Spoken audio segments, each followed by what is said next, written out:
Welcome to the City of Half Moon Bay Planning Commission meeting of Tuesday, April 23rd, 2024. At this point, I would like Bridget to go over our Zoom protocol.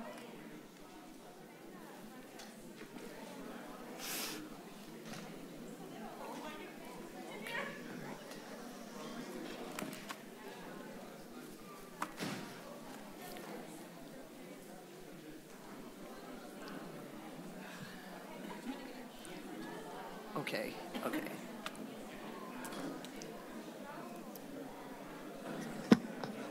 Okay, there we go. Now we're on. Okay, good evening and welcome to tonight's meeting of the Half Moon Bay Planning Commission of March 23rd, 2024. We, just to let you know that on a side note from my spiel here, that we are waiting for more interpretation devices, so just hang tight and we will have more for you shortly. Our meeting tonight is being broadcast live on Pacific Coast TV's website and on the local Channel 27 station. We also have Spanish interpretation and for this meeting. A few brief public comment etiquette items to review for those of us that are in person and for those that are on the Zoom platform this evening. The Planning Commission Chair will open up the meeting to the general public comment section of the agenda. At that time, community members are welcome to speak on any items that are not listed on this evening's agenda. For those items that are listed on this evening's agenda, during that time, of that item being discussed, the chair will designate a specific time for public comment for those, and those that want to speak have that opportunity. 3 minutes usually are given at the time of public comment, or another time may be determined, but it is at the discretion of the chair. We will begin with in-person comments first, then move to those attendees that are on Zoom. Those wanting to speak in person, I will recognize you with a green speaker card. I will not recognize, but the chair will recognize you. There's also the option on Zoom with a virtual icon of raising your hand. Please make sure to when you start to speak clearly and state your name for the record. If you are dialing by a telephone, which I do see this evening, please push *6 to raise and unraise your hand and *9 to mute and unmute. For us, obviously this is a large group this evening, so to be respectful to everyone, we want to make sure that everyone does have the opportunity that wants to speak. But if your voice has been heard by others or the comments have been heard and they're redundant, please be respectful of the time that we have this evening. And for those of us that you can say, I agree with, and just add new stuff. We appreciate that. For correspondence, there has been a couple of, or lots of public comment that have come in.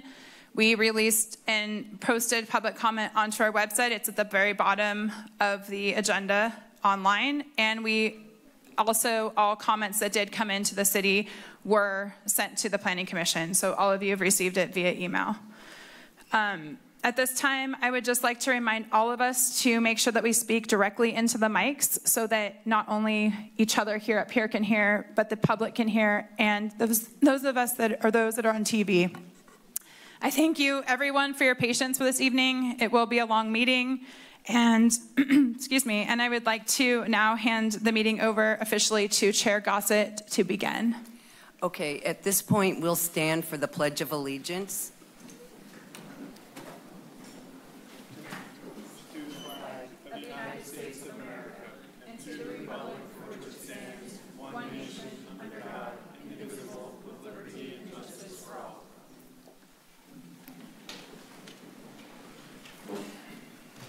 Okay, so will you take roll call, please? Yes. Commissioner Ruddick? Here. Commissioner Gorn? I'm here. Commissioner Hernandez? I am present. Vice Chair Johannes? Present. And Chair Gossett? Here. All planning commissioners are present this evening.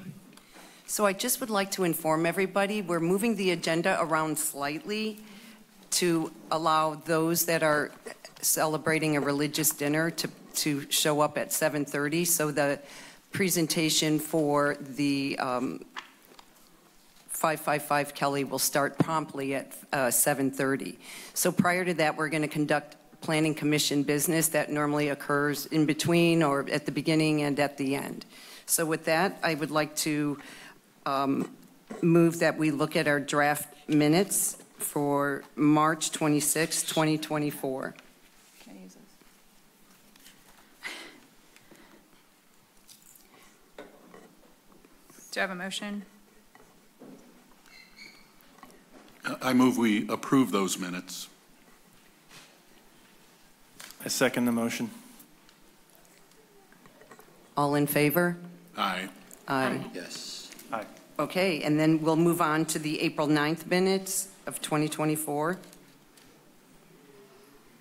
Commissioner Reddick, you're absent. Yes. Do you have a motion? I make a motion to approve the minutes. I second the motion. All in favor? Aye. Yes. Yes. Thank you.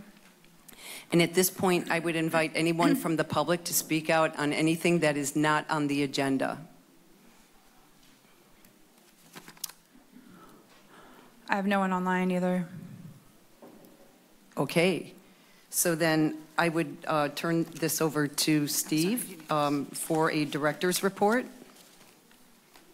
Thank you, Steve McHarris, Interim Community Development Director. I have a few items here to report.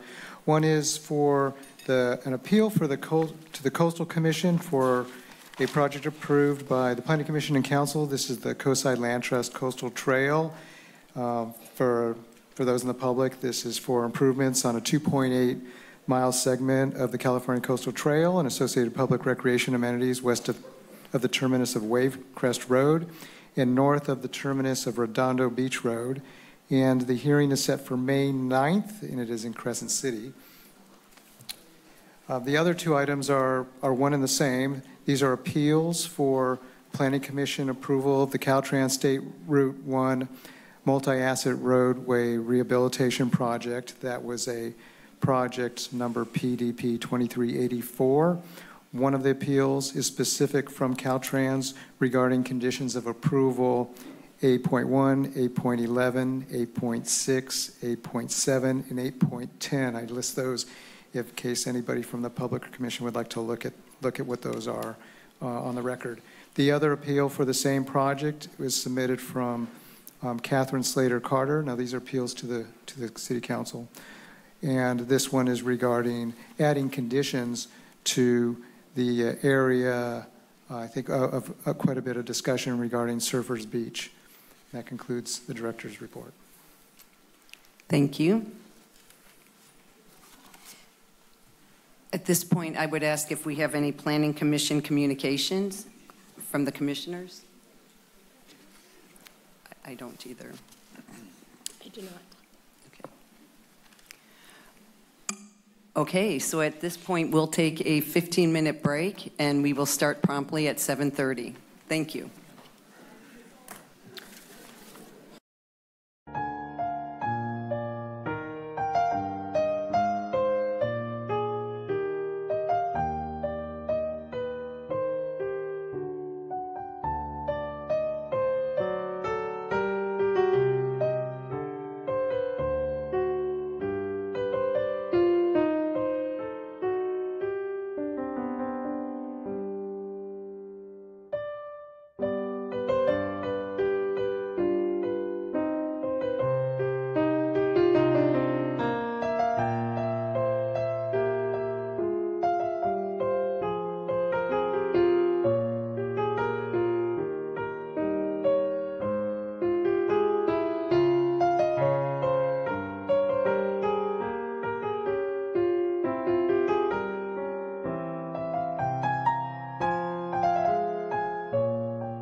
welcome back. We are going to begin with project 1A, the Coastal Development Permit and Architectural Review for a 40-unit affordable multi-family residential project with 2,553 square foot farm worker resource center. CDP file number PDP 23-034, and the location is 555 Kelly. And with that, I'll turn it over to Steve. Well, thank you and good evening, Chair Gossett, members of the Planning Commission. Again, my name is Steve McHarris. I'm the Interim Community Development Director. And as we introduce this item, I'd like to first introduce our project planner, Christy Bascom, to my right, on the right side here. And Christy is with our City Attorney's Office, Shoot Mahali Weinberger. I'm also noting we've had Jill Eckes, and Assistant to the City Manager, and Mike Nochi, our Housing Program Manager. They've been lead staff members on this project, but as you know, they've been on a short leave. They presently couldn't be with us here tonight, but we do have a good team in place, and we will address your questions the best we can. With that, I'd like to turn it over to our City Manager, Matthew Chittister. He'd like to give you a brief background on the project. Thank you, Steve, and thank you to everybody who's here tonight. It shows what an important issue this is. I'll be really brief, but I was asked to just provide a little bit of background and context. I've heard a lot of questions over the last several months. Why this project? Why here?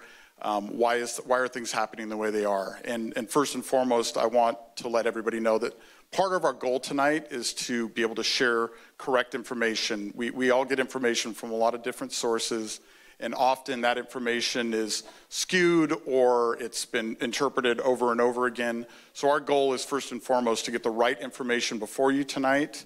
Our commissioners will have the chance to ask questions about that to get even more clarity on the facts and where we're at. And then, of course, we'll have an opportunity to hear from all of you. So the why. As many of you know, our City Council does a lot of work to set its priorities each year. And for the last 7+ years, our council has as one of its top priorities affordable housing. There's several reasons for that. One is we know there's a need. We're a community where we have a lot of folks that are well-to-do and affluent. We have a lot of people that are working to get by, and we have a lot of people that are really, really struggling to survive. And with the increased cost of housing here in the Bay Area, on the coast side, and in California, it's essential that we find ways to provide housing across all levels of affordability so that we can maintain a diverse community that has residents and workers that can provide the types of services that our community expects and needs for a good quality of life. And it's important that housing is affordable so that those that are providing that quality of life can also maintain a good quality of life. In 2016, San Mateo County commissioned a study, a needs assessment on farm worker housing within the county. And as many of us know, farms are concentrated for the most part between Montera and the Santa Cruz County line on the coast side, this side of the hill. And as part of that needs assessment, they looked at the number of farm workers and the growth of farming and changes in farming and the need for housing for those farm workers, most of whom make at or just above minimum wage. And that needs assessment in 2016 identified over 1,000 units are needed at this time. Now, that was 8 years ago. We're sure things have changed, but there is a significant shortage of housing for farm workers in our community. In 2019, San Mateo County commissioned a study on the health of farm workers and the health needs of farm workers. And that study found that farm workers are some of the most vulnerable members of our community, especially when it comes to health and the need for access to services. And more than that, aging farm workers, senior farm workers, are especially vulnerable. And so this is a population that the city and many of our community partners put a lot of focus on because it's such a vulnerable population in our community, providing such an important service to our community. When the city acquired the land at 555 Kelly, We bought it in 2017 because of its proximity to other facilities. We weren't sure how it was going to be used, but very quickly our council determined that it would be a good opportunity to look at affordable housing here. And as the proposal for this project came forward, our council committed the land for this project, has committed funding for this project, but of course wants to see a good public process and this process go forward in the right way. And tonight is an important part of that process. So again, our hope is that through the presentations tonight and the questions and answers that come from our commission, we all here can have a better understanding of this project, of what we can and can't be looking at as far as approving this project or denying this project, and the work that's gone into getting the project to this point, and we can all have that clear understanding. So with that, I think I'll turn the time over to Christy and let her move forward with the presentation. Thank you. Thank you. Hello, good evening, members of the commission, Chair Gossett. So I'm going to walk through, the city manager got to talk about all the fun stuff and the interesting aspects of the project. I'm going to walk through the kind of drier details, but hopefully give you a little bit of information about the applications before you. You've got to be a little closer. How about that? Oh boy. Yeah, that's a lot of me. Okay, so we have, just starting off with the project site. This is a site within a site. So we have the red blocks there is the 555 Kelly site. Community center site that, and the two of those form the 16,000 square foot site that we're referring to tonight when we talk about the project site. So it's right here in front of us up at Kelly Avenue, and encompasses a portion of the community center parking lot as well. So in terms of the project description, we have Mercy Housing and their partner Alas are the applicants. As the chair mentioned, this is a mixed-use project, 40 residential units, affordable, deed-restricted for senior farm workers. Also within the project will be an on-site property management office operated by Mercy, a farm worker resource center operated by Alas, and then an 18-space ground floor parking garage.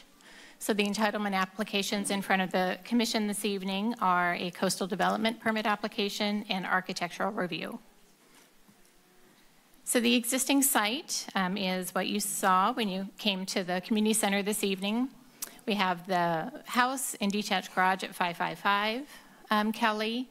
Adjacent to that is 18 parking spaces that serve the community center. So you have the drive aisle that you come in with the median, angled parking in front of the community center. So that's what it looks like currently. With the proposed project, the entirety of the lot at 555 Kelly will be used, as well as a portion of the community center parking lot. So the entire building footprint will take up that space, and then the drive aisle coming in off Kelly into the community center and Shoreline Station and the Coastside Clinic will be reconfigured, and then the parking in front of the community center will be reconfigured as well. The angled parking will become just regular perpendicular parking, and additional parking will be added on the west side of that drive aisle there. The city manager mentioned that the site has been owned by the city since 2017. In 2022, the city issued a request for qualifications for qualified developers to build affordable housing on this site. Mercy and Alas partnered on a submittal, and the initial concept that they submitted was for 40 units, 40 studio units, affordable to senior farm workers. I had a farm worker resource center in there operated by Alas in a 4-story building in this combined parcel of 555 Kelly and a portion of the community center parking lot. So in terms of the project and the analysis, I'm going to touch on a few of the things that were discussed in more detail in the staff report, but we'll look at the zoning first. So there are the two parcels. The 555 Kelly parcel currently has a commercial downtown zoning designation, and the community center parcel has a public services zoning designation. It's unique in that for the purposes of this project, there's no rezoning required. There's a policy in the LCP that allows the land use plan to prevail in terms of land use designations. So the zoning as it stands right now is sufficient. So for the general plan, the LCP, that land use designation is public facilities and institutions. There are a couple of key policies that talk about affordable housing. The city's workforce overlay designation identified this site for affordable housing, and then identifying housing affordable to extremely low, very low, and low-income households being a local priority use in the LCP.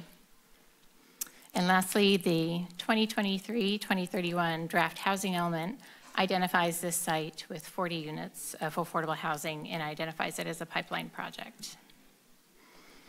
So state density bonus law is a unique aspect of this project and this application. So there are two components of state density bonus law which are applicable to the project. The first being what we call super density bonus, which is specifically and only for 100% affordable projects. And this allows the developer to request automatic waivers to these very specific standards.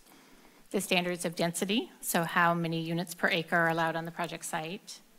An automatic waiver to height, 3 stories beyond the city standard is allowed with these super density bonus applications.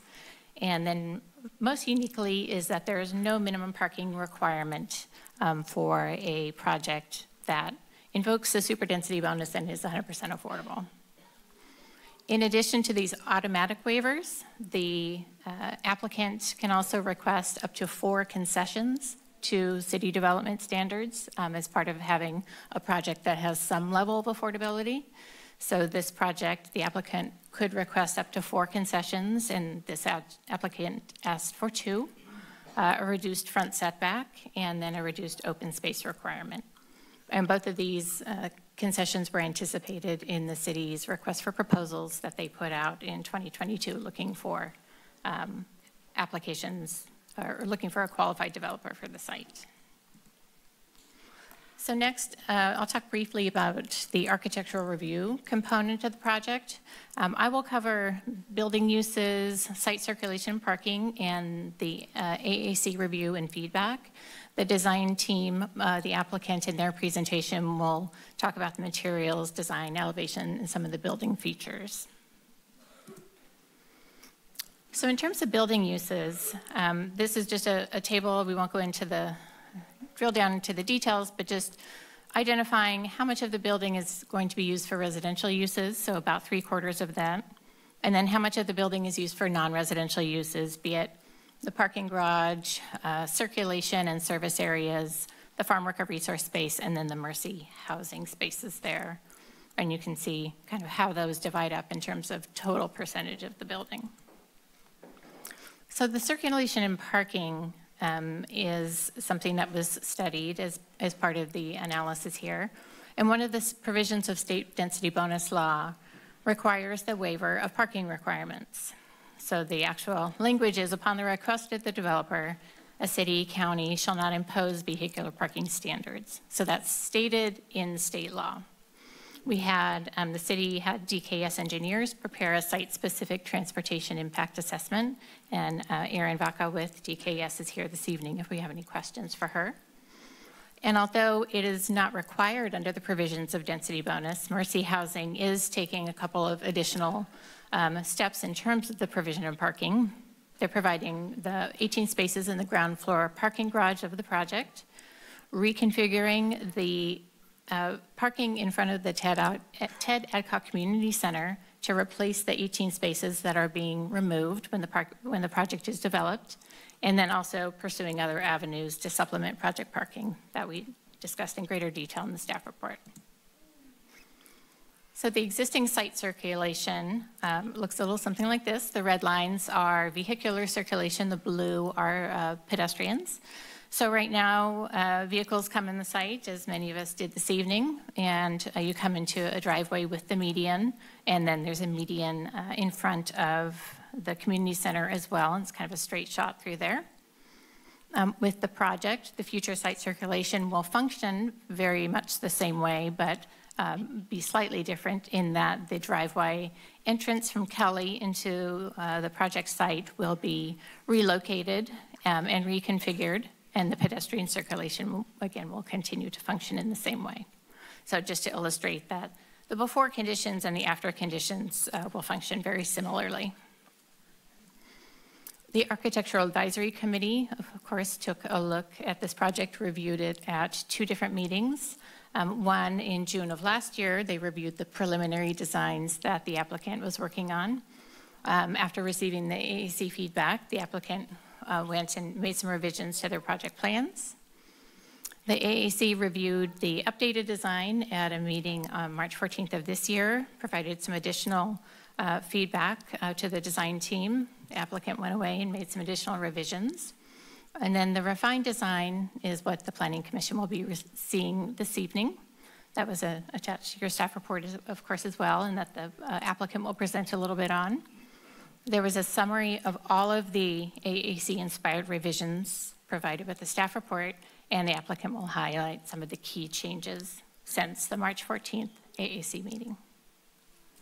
So there were specific conditions of approval that were drafted to address the unique aspect of this project. I won't go through the details of all of these, but just to highlight that there's a condition related to project operations, the residential tenancy, the requirements of who can live in the project, what parking usage, how that will be controlled and monitored, a condition related to transportation demand management, how the heritage trees on site will be replaced, and then how the lot line adjustment that's part of the CDP will be finalized. So lastly, the CEQA compliance. This project, staff has found, is subject to an infill exemption. So class 32 of the CEQA guidelines requires that we go through and determine whether the project would or would not do these various things related to, of course, not impacting any environmentally sensitive habitat areas. There are certain thresholds that need to be met. The project site needs to be within a city. It needs to be less than 5 acres in size. It needs to be surrounded by urban uses. That is the case here. It needs to be consistent with the LCP and the zoning, have no habitat value for endangered, rare, or threatened species, not result in significant impacts related to vehicle miles traveled, noise, air quality, or water quality, and then be adequately served by all required utilities and public services. And staff's analysis is that the project does meet these exemption requirements. So we have the staff recommendation. This concludes my part of the presentation. The applicant has a presentation as well that will talk about their approach to affordable housing, the design of the project, and some of those details. So if it's okay with the commission, we can turn it over to the group. I do want to say something. I think Winter would like to speak first. Sure. Oh, thank you. I did just want to add, Christy gave a summary of the state density bonus law. I know this is a new area for us with this super density bonus project, so I thought just a couple words on the law might be helpful at the outset here. And so the city is obligated to comply with both the state density bonus law and the Coastal Act. And what that means in this context is that the city cannot deny the project on the basis that of inconsistency with density, parking, height, setback, and open space. We know that the project is not consistent with those development standards, and those are what the state density bonus law says we have to waive. This commission does still have the obligation to consider the project's consistency with all of the other LCP provisions and the Coastal Act. So in the coastal zone, we have sort of a special double duty here to both apply the density bonus law and the Coastal Act, which includes our LCP. So I just wanted to set that out here, set the stage. I know there are going to be more questions about it. That's fine. We can take them later, but thought that might be helpful at the outset. Thanks. Thank you. And would you like to present? Thank you.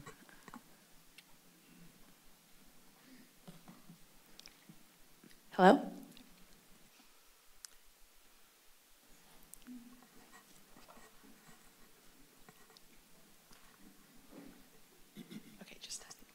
Good evening.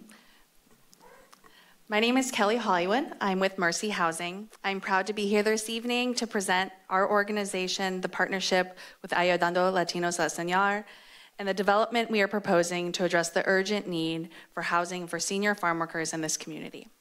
You will also hear from Alas and our project architect, Van Meter Williams Pollock, who will be joining via Zoom. At Mercy, our mission is to create stable, vibrant, and healthy communities by developing, financing, and operating affordable, program-enriched housing for families and seniors and people with special needs who lack the economic resources to access quality, safe housing opportunities. Home is just the beginning of what we can accomplish. Once residents have the foundation of stable housing, they can focus on meeting other needs that can help them achieve their dreams. As you know, and have heard from staff tonight, Mercy brings an extensive depth of knowledge and experience in development and property management in the Bay Area. We are proud to highlight that here today. Mercy currently manages the Coastside Senior Community just down the road here in Half Moon Bay. This development was completed in 2014 and is also 40 units of senior housing and serves low and extremely low households. The property also holds the Coastside Adult Health Center and Coastside Senior Center, modeling a successful co-location of community serving and resident support spaces. Pictured here are a couple other examples of communities which do the same. Mercy, partnering with Alas, responded to an RFQ back in 2022 with the goal to maximize the use of the site to develop a vibrant community with affordable housing for senior farm workers and an integrated farm worker resource center. We are committed to honoring the farm worker history and the values of their contributions locally by developing a community to support the urgent need for affordable housing and equitable access to community resources while being financially feasible. As you've heard earlier tonight, over the past 2 years, we have worked with Alas, the design team, and partners in the community, along with the city, through an iterative design process. We have worked with city and county staff on financial feasibility and have applied for and secured multiple funding commitments. Working through these milestones and financial feasibility led us to the current design and what we are proposing today. With 35 years of experience in providing resident services programs, Mercy Housing has learned that the most successful programs speak directly to the residents' concerns, interests, and needs. We have on-site staff, management, maintenance, and service staff all working in the building to create vibrant, healthy communities. Mercy, together with Alas, will be coordinating services and community building activities within 55 Kelly that will be available both to residents and the community. Mercy Housing will be the lead service provider and specific to the residents, and will partner with Alas to ensure that all residents of 555 Kelly have access to equitable and culturally appropriate services and programs that help individuals improve their economic, health, and social well-being. By developing this team-based model with Alas, our approach is to be efficient and effective with our services and programs provided to both the residents and the community. Typically within other communities, Mercy needs to add offices and other program support spaces specifically for those needs. However, we don't need to do that in this program model that's proposed here with Alas because of the integration of the Farm Worker Resource Center. In a moment, Alas will speak to the specific programming offered in that Farm Worker Resource Center. We are incredibly proud to be partnering with Alas, who bring their expertise and dedication to this local farm worker community. Their knowledge and commitment to the community, plus Mercy years of experience, has led to a successful and robust community outreach process. As is typically the case, we learned an incredible amount from this process, and especially the needs and values of this farm working community.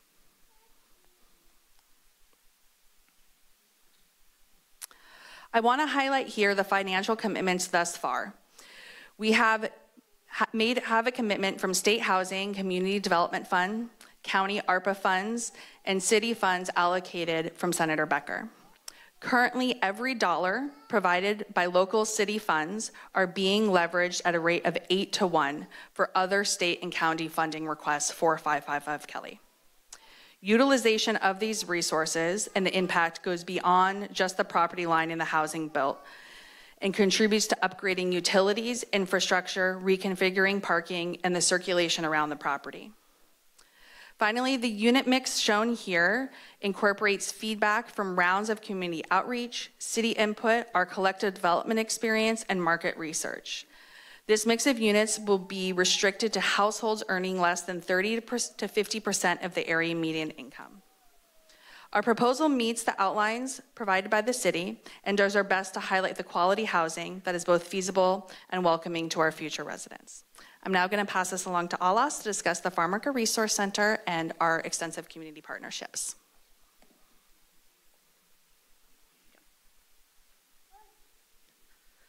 First of all, good evening, Planning Commission. Thank you for hearing our presentation, and thanks for all you do for our community every day. So we're very grateful to be able to partner with Mercy and be able to be on this mission because what we have learned along our journey as ALAs and our growth in our farm worker program is listening to these amazing farm workers, todos los campesinos, trabajadores esenciales. Estamos muy orgullosos de ustedes hoy noche, and we're so proud of the work that they're doing on behalf of our community. But going beyond proud, what we learned, especially during COVID, was that they didn't have the resources they needed in their senior years. So as we applaud our farm workers every day that go out, we realize what's happening to them as they age into their work in the fields. And many of them are here tonight that are in their 50s, 60s, 70s, and we even had gentlemen in their 80s working that we met in COVID. And so the ability to be able to give back to them a housing that they deserve for all the hard work they've been doing for all of us is critical. And that's how we came to realize that this project was necessary and important, and not just a housing that is needed, but literally a lifeline. And our mission is in building the trust and relationship with the farm worker community and the essential worker community, but it's also to really improve their quality of life, improve their health, improve their mental health, improve access to services and programming that lifts them up, that carries them out into their later years with dignity, and thanking them for all that they have done beyond. When we go out to the fields, especially during that time, while we're tucked away in bed in the early mornings of 4, 5 in the morning, they're out there in the cold with the fog, with the rain, and they're out in the fields all day, working tirelessly for all of us. And one of the things that they told us is that they do it because they care. And so what we have done is grown our programs to say that we need to go out into the fields. So a really important thing about this Farm Worker Resource Center is that this is not taking the place of our work that we do out in the fields. That continues to be our main engine of how we work with farm workers. This is to be able to serve 40, the farm workers that are gonna live in the housing. We're gonna really be able to serve them directly, make sure they get resources, bring in community agencies, county programs. This is not just about ALAs, it's much bigger than ALAs. This Farm Worker Resource Center is for the whole coast, peninsula projects, programs, different resources to come in. We have medical that they need. We met a farm worker just about 3 weeks ago that hadn't been to the doctor in 30 years. And this is not uncommon. And so bringing the services to them, again, it's not just a resource, it's a lifeline. It's a lifeline. So, we're really proud that we're going to be able to be there on site. And we want to share a little bit about kind of our support, how we operate. So, we're looking at the existing, if you look in the yellow, the existing ALAS Farm Worker Services will continue, which we have out in the field, our Equity Bus Express, and our farm worker services that happen within the thread of all our programs. And then specifically within the Resource Center, we'll be serving the residents of 555 Kelly and other farm workers that will come to the hub and resources. One of the things we do know is that less than 30% of our seniors use vehicles. So oftentimes, we actually give them rides, we do transportation. Many of them, don't have the transportation issues that I think people are expecting here. And as for ALA staff and the community, we're gonna be very careful to say, hey, we walk from, other sites, other areas to be there for our farm workers. So what are the services that we provide and why is this so important? We are bringing mental health, but not just any mental health, culturally relevant, elevated health that is really centered in who they are, in their culture, in their language, in how we sit with them to hear them, in the way that we bring in models of health. For example, we work with folks to really do wraparound services and think about, do they have food? Have they been to the doctor? How is their family doing? Have they had any recent losses in their life, and what are other services that we need to connect them to? So our mental health is a wraparound approach. We have beautiful classes that we are doing in our program now with seniors, and we've realized that it's really centered on the arts, on language, on community, on eating, breaking bread together, and doing creative work and exercise and health. And it's out of a space of joy, a space of community, a space of building up one another. We're just not about a resource. As you can see here today, this is our community. Ustedes son nuestras familias, tenemos mucho cariño para cada uno de ustedes y estamos diciendo que ustedes merecen lo mejor, ¿verdad? And they deserve the best. That's what I'm saying. Our community, we see them work so hard every day. They deserve that elevation of the arts and to do crafts and to come in and to have case management, to have wraparound support. We have an amazing farm worker team at ALAS. If they can stand up, el equipo de campesinos de ALAS with the director, Sandy Ascension, they're out in the fields every day, Jorge. They're going one-on-one to say, what do you need, hearing what the issues are. And so this space at 555 Kelly is not just about us sitting in an office.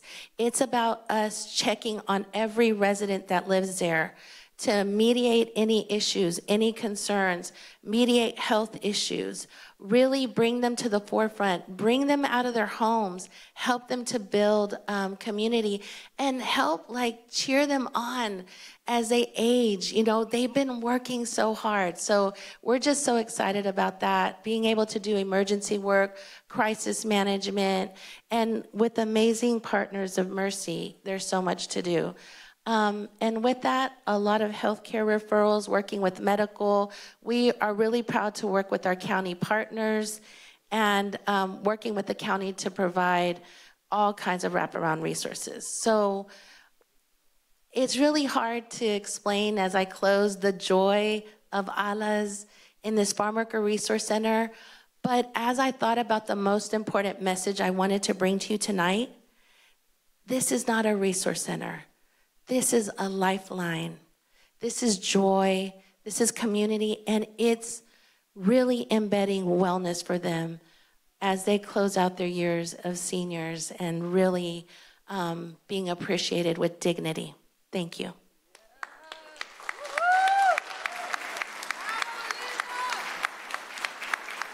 Thank you, Belinda. We're now going to be going via Zoom to our project architect, Ben with Van Meter Williams Pollock should be on the line. Yeah, I'm here. Can you guys hear me? Okay, yes, we can hear you. Thank you. Okay. I'll have to call out when you do the slide to move the slide forward. Yeah. Okay. Yeah, so my name's Ben Chwaki with Van Meter Williams Pollock. We're a architecture and urban design firm in San Francisco that have worked with many communities, and we specialize in affordable housing, and we have worked with many communities in the Bay Area. And we have been working with Mercy Housing for the last 30 years since we started. Next slide. And this is a bird's eye view of the building as it stands right now. And it's really the culmination of a long process, community engagement process with 3 community meetings and 2 meetings with the AAC committee. And, you know, it's incorporated numerous changes and elements based on these meetings. One of the things that's very different from the RFP that's in your packet is the orientation of the courtyard. For example, the RFP had it a north east facing courtyard, and we were told very clearly that doesn't work in Half Moon Bay, and so it's southwest facing. And the size of the units and the inclusion of balconies, these are all things that we have incorporated into this iteration of the building. Next slide. And these are some renderings of the project, how it stands now. And these renderings kind of show the building in context with a palette of materials, which is basically trying to reflect the coastal architecture with shingles and board and batten and stucco.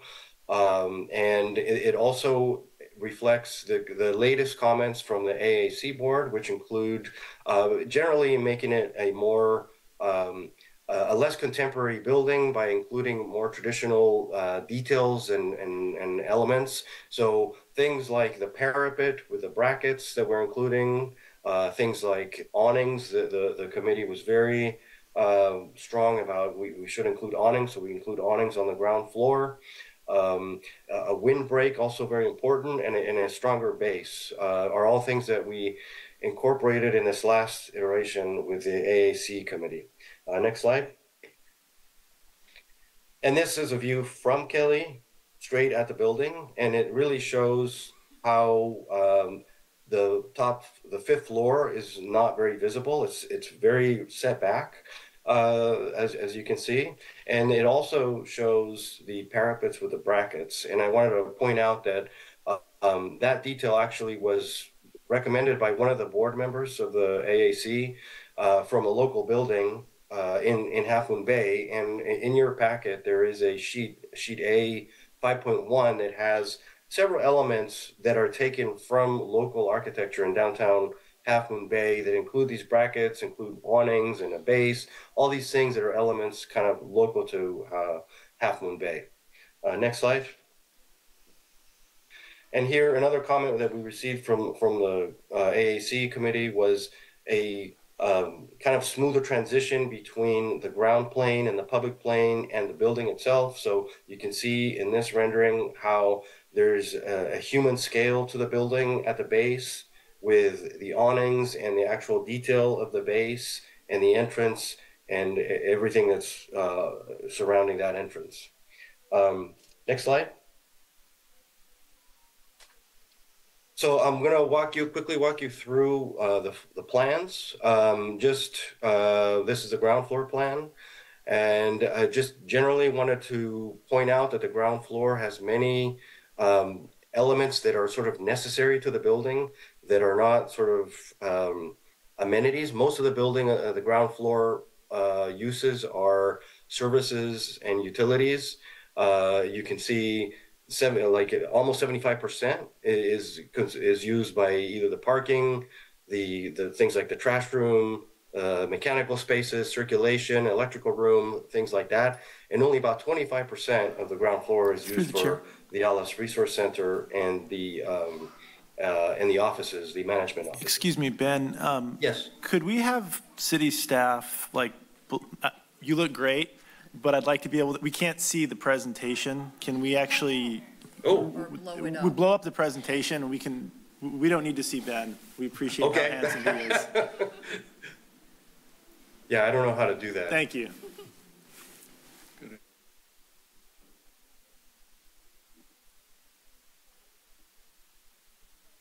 Just tell me when we're good to go.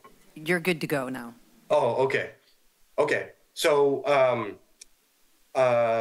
yeah, so what I was saying is, yeah, most of the ground floor area is consumed by services and utility spaces, like about almost 75%, and the rest is, you know, the Alice Resource Center and the management offices. Next slide. And then moving to the upper floors, the second floor includes a courtyard, and it includes also the community room and the laundry that are going to activate the courtyard. And the courtyard, we had a lot of input from the community on the courtyard. It includes in this pretty small area, it has a lot of different types of uses, including a play area, raised planters, and an area that feeds off of an indoor-outdoor area that feeds off of the common space. And then the third and fourth levels are the apartments that stack. And then I wanted to point out that at the fifth floor, you can see how set back that floor really is. It's set back about 30 feet, almost 30 feet on Kelly Avenue, and between 12 and 18 feet on the driveway out. So those units are mostly studios up there, and they're a lot smaller than, you know, the units that are on the rest of the building, and that's intentional so that floor is less visible. Next slide. And so there were several things that we considered, because we know that the fifth floor was different than what was in the RFP. And so when looking at ways to try and absorb that fifth floor in those units somewhere else, like the ground floor, you know, the basic issue is there's not enough room. Those units take up about almost 7,000 square feet. And the Alice, and like I was saying before, all the ground floor uses are services and utility spaces, and there's only about 3,600 square feet that are the Alice Resource Center and the management offices. So they really don't fit in that area on the ground floor. Next slide. Another thing that, you know, we were like exploring to see if it was at all possible is, you know, you have a courtyard and then there's a big void, a big volume on top, and trying to come up with a different diagram that would kind of utilize that space, but and sort of put units in that void. But what happens is that there's no net gain when you do that, because you lose the units that are facing the courtyard because they don't get windows. There's not enough light. So there's no net gain of units to do it that way. And it's also a much more complex type of building if we tried to do something like that. Next slide. And then the height, let's talk a little bit about the context of the building and the height of buildings that are nearby and in Half Moon Bay. And you can see this building, our building, is 49.5 feet at the 4-story level, and then it's 59.9 feet at the 5th floor. The Boys and Girls Club is 42 feet. The school, it has a wide range, but it's somewhere between 20 and 35 feet, depending on where you're standing. And the church is at 40 feet. Next slide. So when we look at these sort of in context and look at this building in context with the surrounding buildings kind of in a straight elevation to see how it relates, it's really kind of in the ballpark with them. I mean, the top floor is set back. The 49.5 feet is not that different than the Boys and Girls Club. And even the library, which is a 2-story building with a clerestory, you know, feels like it's in that ballpark as well. So the height is sort of relatively in the ballpark of some of the adjacent buildings and buildings in Half Moon Bay, some of the larger buildings in Half Moon Bay. Next slide. And so then the question is, how is the height perceived? So we did a bunch of views up and down Kelly that we can go through right now and kind of show you how the height is perceived. So this is from Highway 1, and here clearly the building is screened by the trees. Next slide. Then moving up 1 block on Kelly, you can see the building there on the left. And you see the 4-story section and the 1-story section, not much more. Doesn't look too bad. Next slide. And then moving up closer, when we're next to the Boys and Girls Club, you can see that the 2 buildings are kind of in the same realm of height there. And the 5th floor is really pretty set back from the street. Next slide. And then almost at the driveway, you kind of perceive the entire building there. With a 1-story section, a 4-story section that faces the streets, and then the 5 stories that's way set back. Okay, next slide. And then looking the other way from Kelly, starting on Church Street, here it's completely screened by the trees. You don't see it. Next slide. On this slide, you do see it. But the front is mostly screened by the trees, and you do see part of the building there, the 5th level. Next slide. And then as you get closer, there are a lot of street trees right as you approach the site, and these mostly screen the building, so you don't really see it when you're right next to the building. Next slide. And then right in front of the building, where you really perceive mostly the 4-story section and not really the 5th story is set back significantly. I think that is the last slide that I have. We also have a short fly-through. It's about a minute long that we can run through, or I don't know if you all have questions. I think the fly-through is right after this. Okay, that concludes Is our it? presentation. Okay. But we're here and available for questions, so we'll pause there. Thank you. Could you just go back 3 slides? I just wanted to see something. Keep going. Keep going. Keep going. Okay, thank you.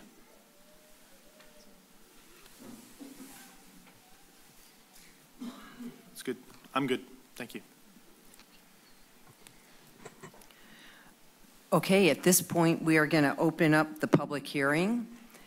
And at this time, we will give individuals 2 minutes to speak. If you need more than 2 minutes, let us know, and we will accommodate that. And again, as Bridget had already said, if someone says something that you liked and you want to just echo that, it would save time for all of us. Thank you. And our first speaker is Eric DeBode, and then our next speaker after that would be Lynette Kurthoys, and I think Commissioner Hernandez would like to speak first. I have just ex parte communications. Oh, I'm sorry. I meant to ask about that. Yeah, go ahead.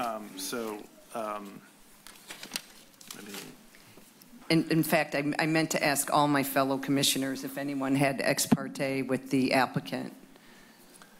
So I've had ex parte communications with representatives from ALAS and Mercy Housing. I've spoken with many members of the community on this project, including the Architectural Advisory Committee and former planning commissioners. City staff also organized a proactive meeting with myself and my city council member, Debbie Ruddick, to discuss the project with both of us and solicit our feedback. I have no financial interest that represents a conflict of interest for this project. Also, sometimes these meetings can get a little heated if people have differences of opinions. I'll just remind you that aquí todos somos vecinos. Este es un proyecto complejo. We're all neighbors here. This is a complex project. No estamos discutiendo los méritos de las viviendas para trabajadores agrícolas.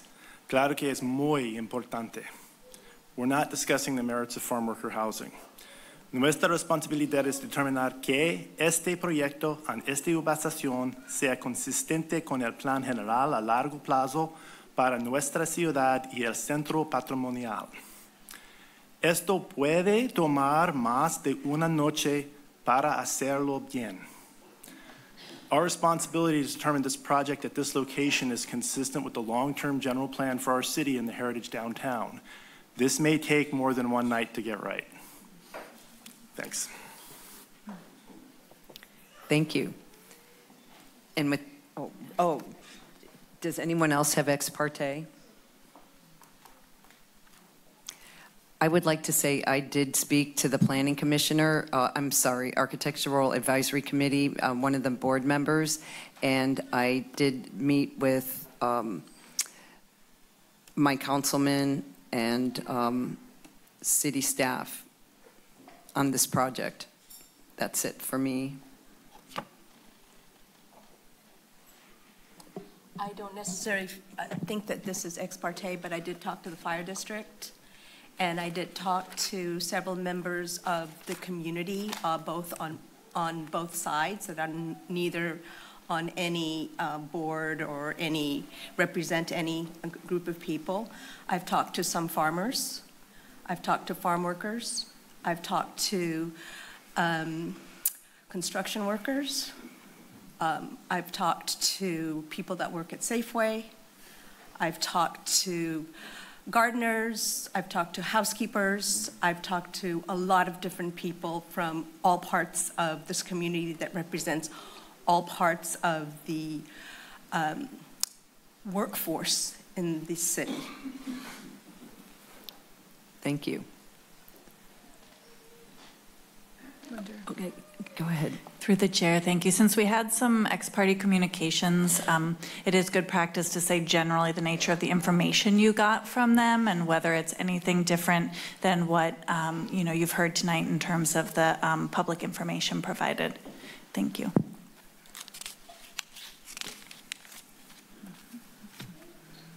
I have some clarifying questions that I submitted to staff in advance that laid out things that I've heard, and I'll clarify those during my questions.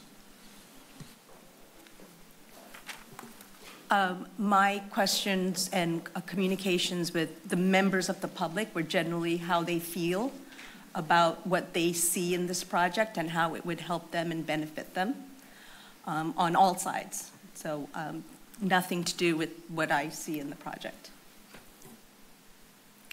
And I met with one member of the AAC and learned more about architectural features, and that was about it. Yeah, I'll just clarify. I met with one member of the AAC, got clarification on features, and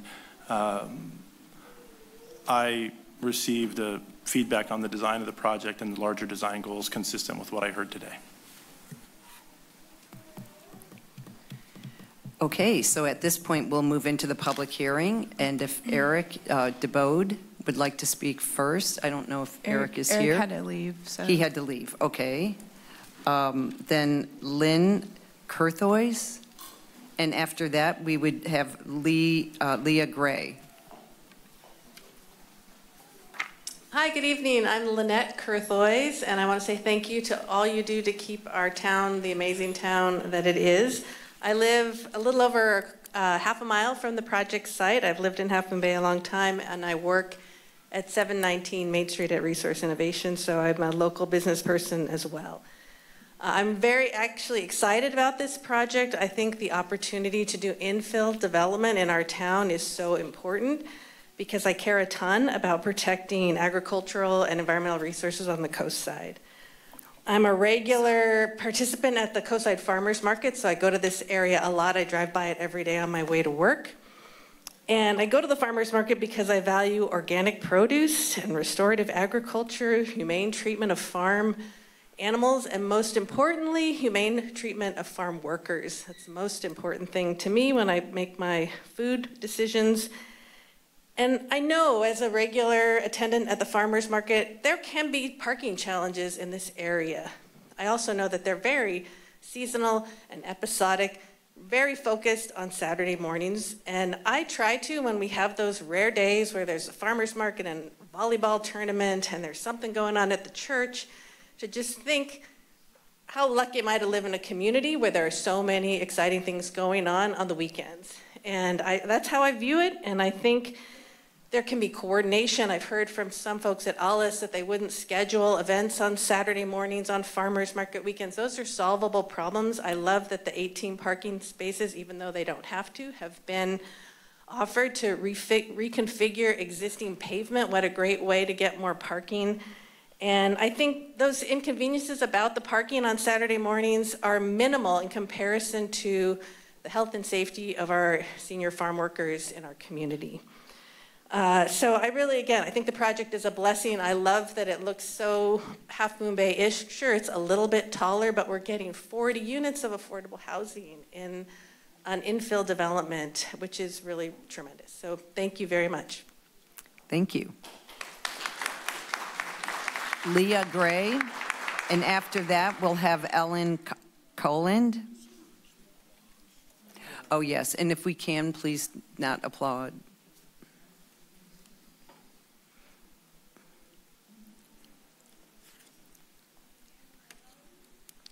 Hello. How can anyone in this room speak against decent housing for senior farm workers in Half Moon Bay? You want your pumpkins and your Christmas trees and your vegetables for your restaurants and your sunflowers, but you would actually speak against decent housing for senior farm workers? We're talking about 5 floors, the 5th a deep setback, and this is considered too much? This stance cannot be justified. Something else that cannot be justified is the limit or removal of Alice to 555 Kelly. It's their baby. They put it together from A to Z. Would you take their vision, their years of hard work, their partnerships, their funding, and not give them one site, one room on site? Is that legal? Doesn't sound ethical to me. Is it legal? Alice is a nationally recognized nonprofit with a tremendous reputation, impact, and worth. As a volunteer, I can tell you they are boots on the ground doing the work. They're California's Nonprofit of the Year, yet this is not enough. They have to prove themselves, do a tap dance. They've proved themselves for 12 years. Respect Alice, respect the work they do, respect their community, respect the senior farm workers of Half Moon Bay. Thank you.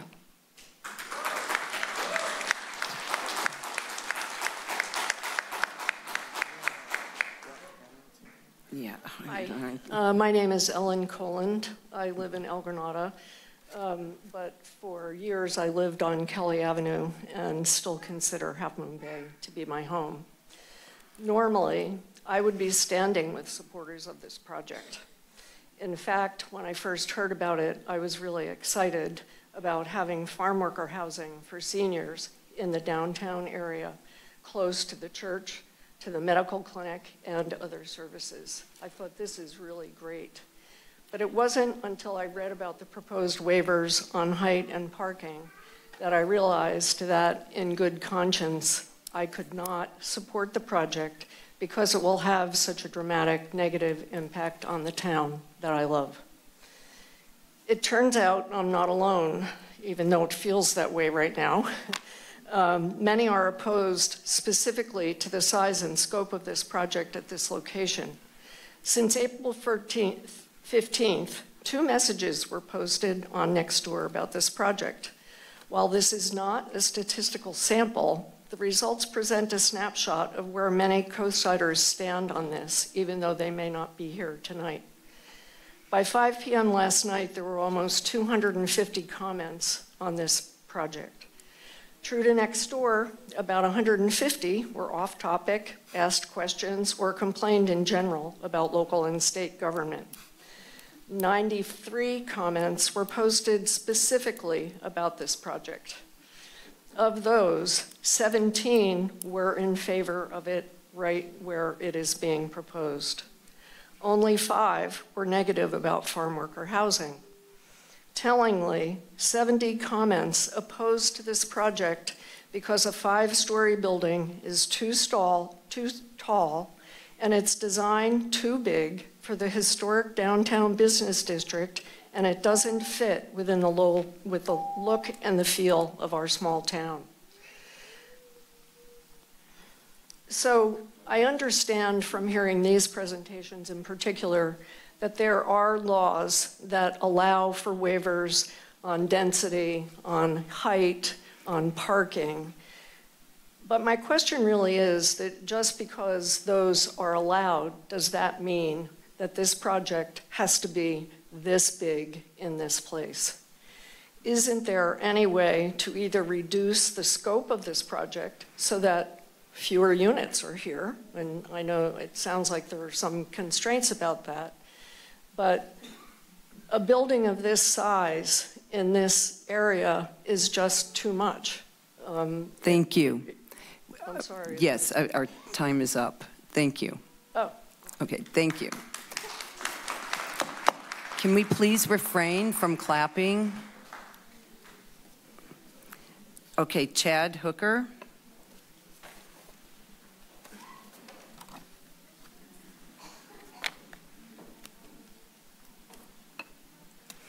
Good evening, Planning Commissioners and the public. I am in favor of farm worker housing. I want you to know that. I am in favor of farm worker housing.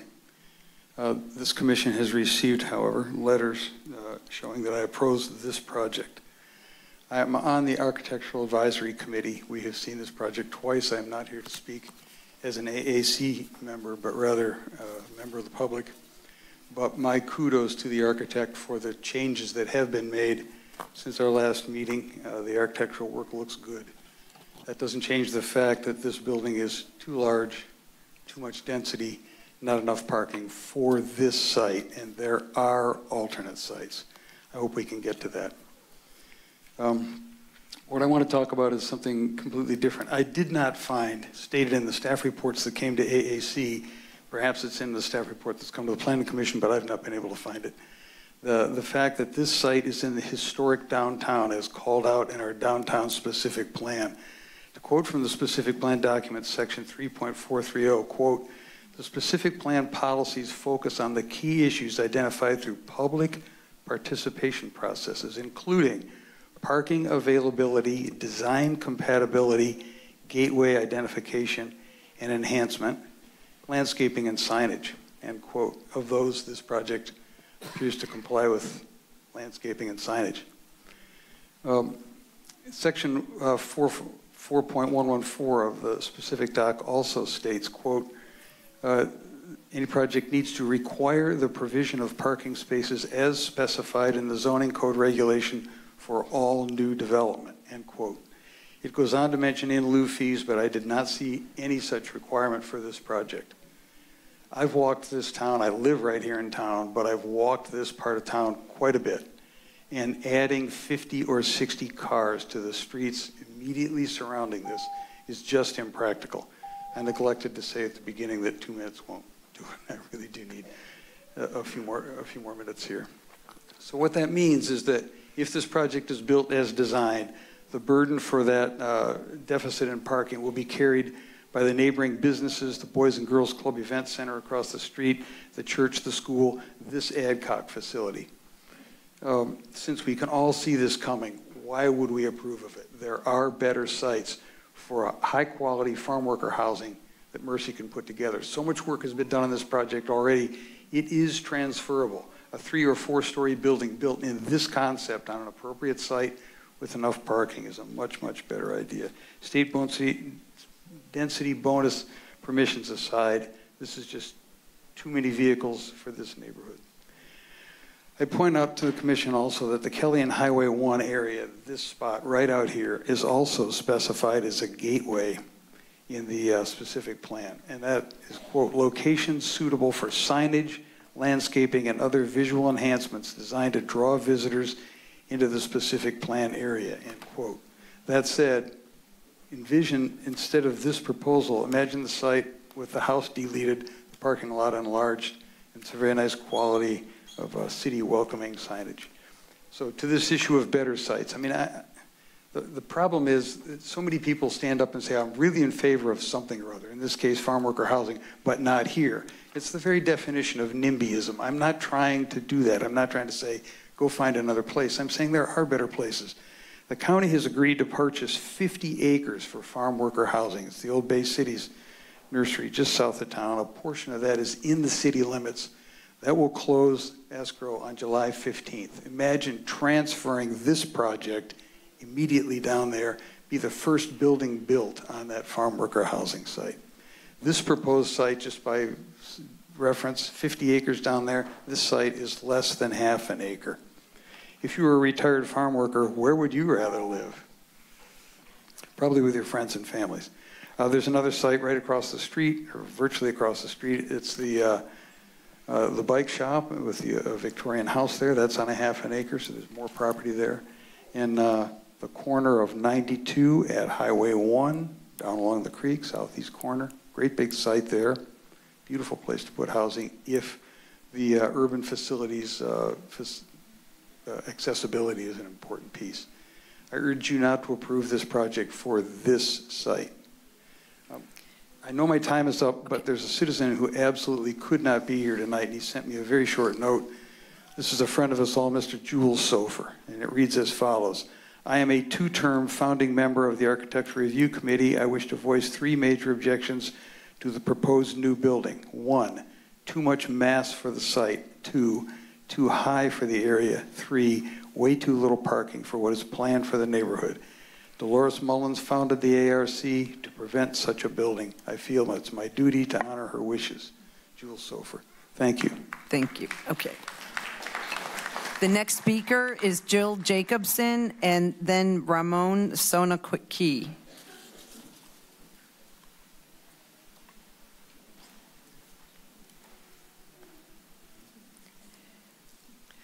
Good evening. I'm Jill Jacobson. I'm the Executive Director of the Boys and Girls Club of the Coast Side. Appreciate your hearing us tonight.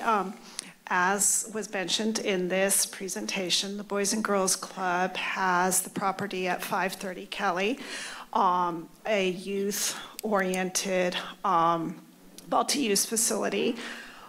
So we will be very close neighbors at 555 Kelly. And I'm here today to kind of clarify a couple things that we hope can happen through this process.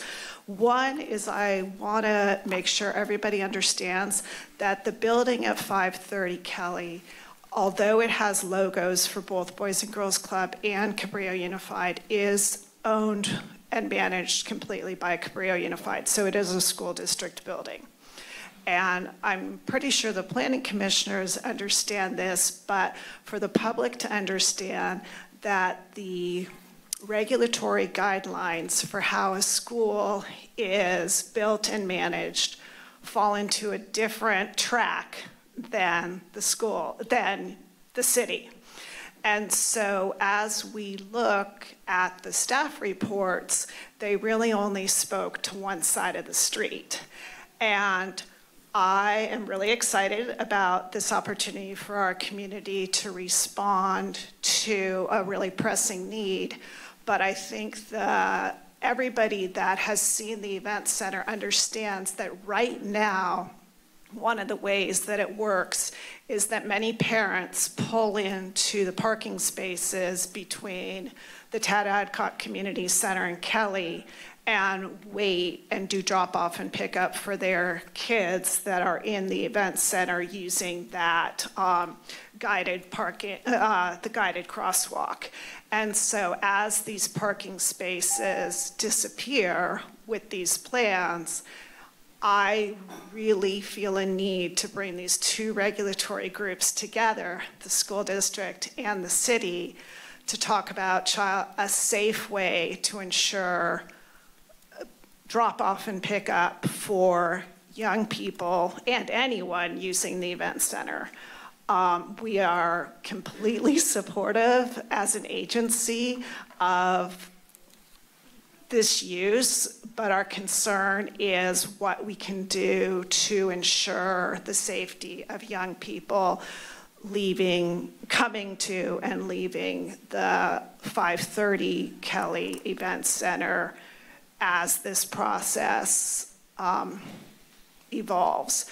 I certainly learned a lot tonight about the super density differences. And we're just here as a partner to say we really want to work with you. I thought what Commissioner Hernandez said, we're all neighbors.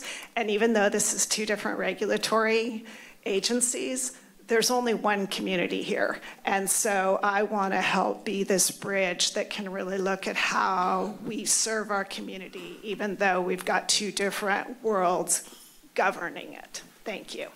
Thank you. Ramon? And then after that, I have, I think it's Rocio? Rocio?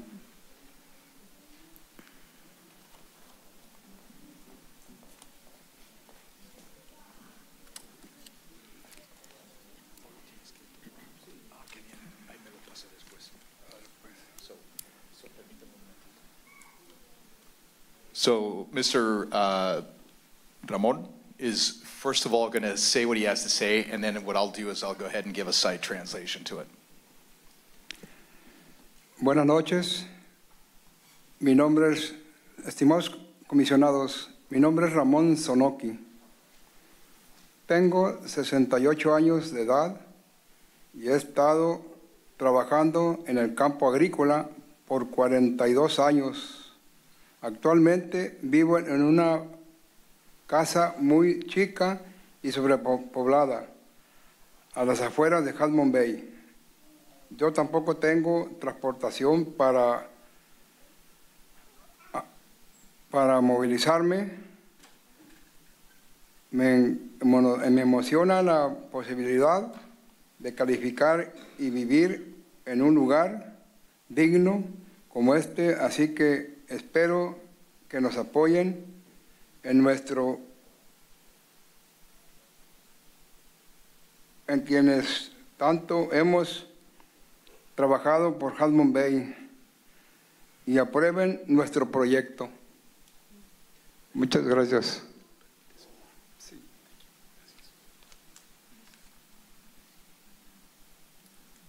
Esteemed commissioners, my name is Ramon Sonoki, and I'm 68 years old, and I've been working in the fields for 42 years. I actually live in a house, a very small house, with many people on the outskirts of Half Moon Bay. I don't have ways to go about or mobilize myself, and I'm excited at the possibility to be able to qualify and live in a place, dignified place like this. So I'm hoping that you support of all the people that have all worked very hard for Half Moon Bay and approve this project. Thank you. And our next speaker is Rocio.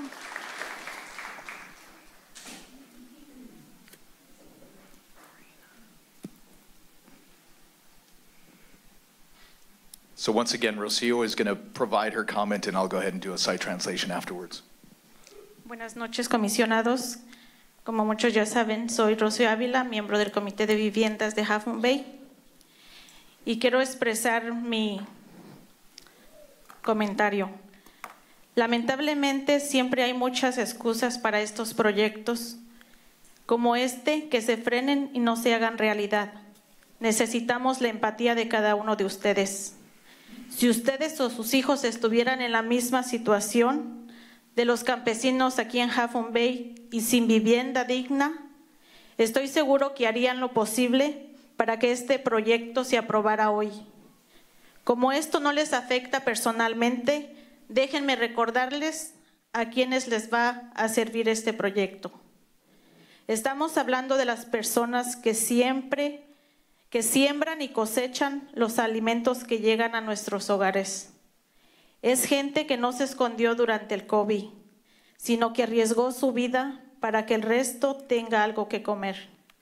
El proyecto de 55 Kelly es un proyecto histórico en Estados Unidos.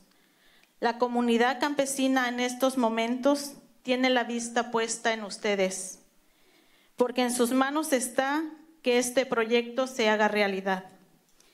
Y si quieren el respeto de nosotros, tienen que aprobarlo. Momentos como estos son los que hacen que ustedes sean históricamente relevantes o no. Y quiero hacer una última pregunta. Quiero preguntarles a todas las personas que están aquí presentes, ¿quiénes están a favor de que se construya la vivienda en 55 Kelly? Y si pueden levantar sus manos. Gracias. Our next speaker will be Lorena. Oh, I'm sorry. Okay, I'm sorry. Okay. All right. So, esteemed commissioners, as you may already know, my name is Rocio Avila, and I'm part of the Housing Committee here in Half Moon Bay. I just want to say that, unfortunately, there are always many excuses so that projects like these are put on hold or they don't become a reality. We need the empathy of each one of you all. If you or your kids would be in a situation like the farm workers in Half Moon Bay are, without any dignified housing, I'm sure that you would all do whatever is possible so that this project would be approved today. Because this doesn't affect you personally, let me just remind you who is going to benefit from this project. We're talking about people that plant the seeds and they harvest those foods that come to our homes. These people that never hid from COVID, but actually risked their lives so that the rest of us could have something to eat. The project at 555 Kelly is a historical project here in the United States. The farm worker community at this moment has their sights on you all, because this is in your hands in regards to this project becoming a reality. If you want to earn our respect, you need to approve this. Moments like these are the ones that make you historically relevant or not. And lastly, I just want to ask a question. Who all here is in favor of this project? Raise their hands. And as you all saw, all the hands that were raised. Thank you. Thank you. Our next speaker is Lorena Villalobos, and then after that, Augustine Villalobos.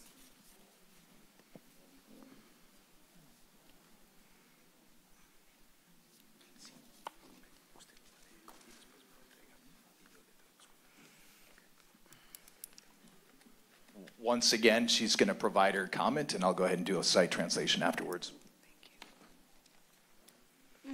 Buenas tardes, mi nombre es Lorena Villalobos. Voy a decir estas palabras. Estimados comisionados, me gustaría decirle que necesitamos en el centro de recursos para que nosotros los campesinos podamos tener más acceso para resolver las necesidades que tenemos nosotros campesinos. Mucho tiempo impuesto a los elementos del medio ambiente, y eso nos afecta. Por eso necesitamos acceso a servicios, pero no sabemos dónde conseguirlos. Un centro de recursos para el campesino nos da esa posibilidad. Necesitamos ayuda. Disculpe. Está bien, it's okay, it's okay. Ay, estoy bien nerviosa. I'm really nervous. So I just have a few words to say. My name is Lorena. Esteemed commissioners, I'd like to tell you all that we need this resource center so that us farm workers can have more access to be able to resolve our needs that we all have. We spend a lot of time exposed to the elements, and it affects us. That is why we need access to services, but we don't know how to go about in obtaining them. A resource center for the farm workers would give us that possibility. We need help. Thank you. And Augustine Villalobos? So once again, he'll provide his comment, and I'll provide a site translation afterwards. Hola, buenas noches. Mi nombre es Agustín Villalobos. Comentar algo. Estimados comisionados, he venido a decirles que necesitamos de más espacio para hacer servicios sociales. Yo tengo problemas de salud serios y los compañeros de ALAS me van a ayudan a encontrar los servicios que necesito un día. De mis principales barreras es el idioma, por eso tengo primero organizaciones en las que pueda comunicarme y necesitamos tener más lugares donde nosotros, los campesinos, podamos llegar y nos ayuden a encontrar los servicios que necesitamos. Muchas gracias.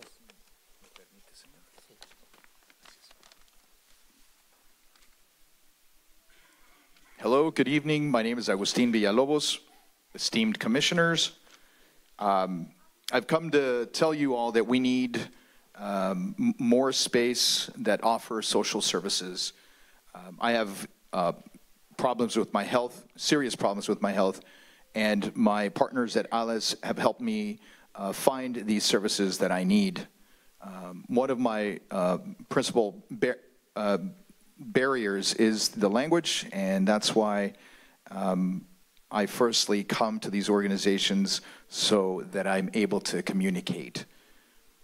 We need to have more places where the farm workers can come to and have that help with the services that we need. Thank you.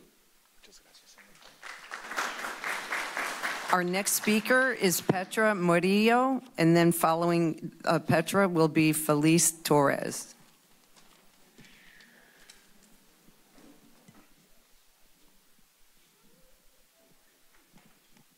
Once again, I think Petra will provide her comment, and I will provide a site translation afterwards. Buenas noches a todos. Buenas noches, estimados comisionados. Mi nombre es Petra Murillo. Tengo 59 años de edad. Soy trabajadora campesina. Vengo aquí buscando su apoyo. Tengo 22 años viviendo aquí, trabajando de campesina, y a mí me emociona que los campesinos tengamos la posibilidad en la avenida Kelly. Para mí, espiritualidad es importante.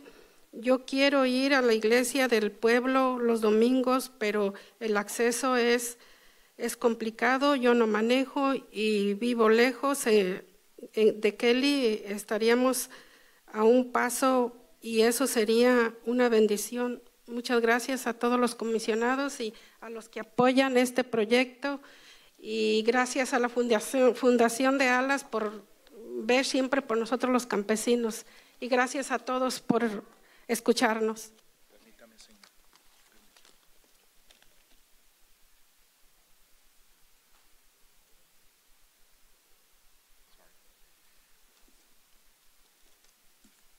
Hello, good evening. My name is Petra Murillo, esteemed commissioners. My name is Petra Murillo. I'm 59 years old, and I'm a farm worker for more than 22 years, and I continue to work as this. I'm very excited that farm workers will have the possibility to live at Kelly Avenue. For me, spirituality is important. I wanted to go to church in town on Sundays, but access for me is complicated. I don't drive, and I live far away. And here in Kelly, we would be just one step away, and that would be a blessing. Thank you very much, and to all of the commissioners, and also thank you to ALAS for always looking out for us farm workers.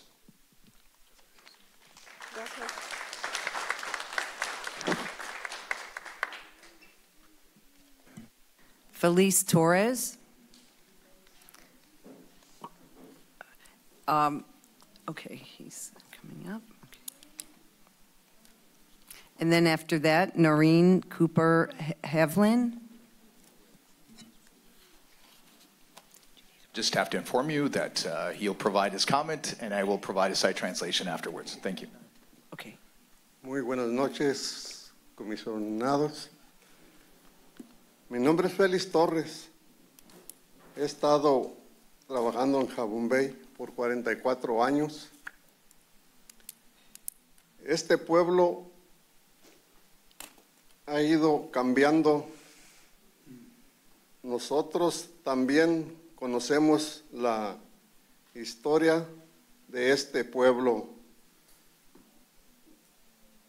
Puedo contarles la historia de Half Moon Bay desde el campo. Hemos vivido de la agricultura, criando y prosperando, y podemos enseñarles la comunidad de que significa ser trabajador del campo. El centro de recursos es importante porque podemos tener un lugar donde se conserve la historia de Half Moon Bay desde la perspectiva del campo.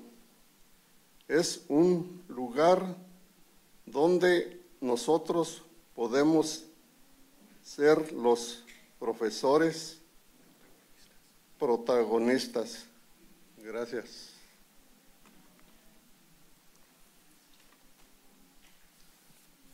Good evening. My name is Felix Torres. I've worked in Half Moon Bay in the field for 44 years, and I've seen how this town has changed.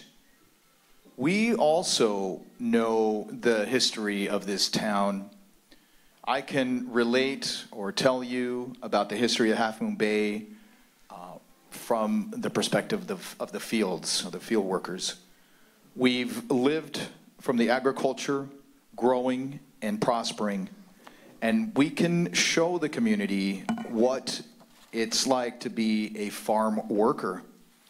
This resource center is important because we can have a place where we can serve the history of Half Moon Bay from the perspective of the farm worker. It's a place where we can actually be the protagonists and the professors. Thank you. Thank you. Noreen Cooper Havlin, and then after that, we are going to take a 5-minute break. Hello, everyone. Good evening. My name is Noreen Cooper Havlin. I've been on the coast for 25 years. And I want to say, if there's any English-only speakers wondering why people are only speaking in Spanish, I have spent 4 years trying to learn Spanish, and I still can't speak Spanish. It's very difficult to learn another language.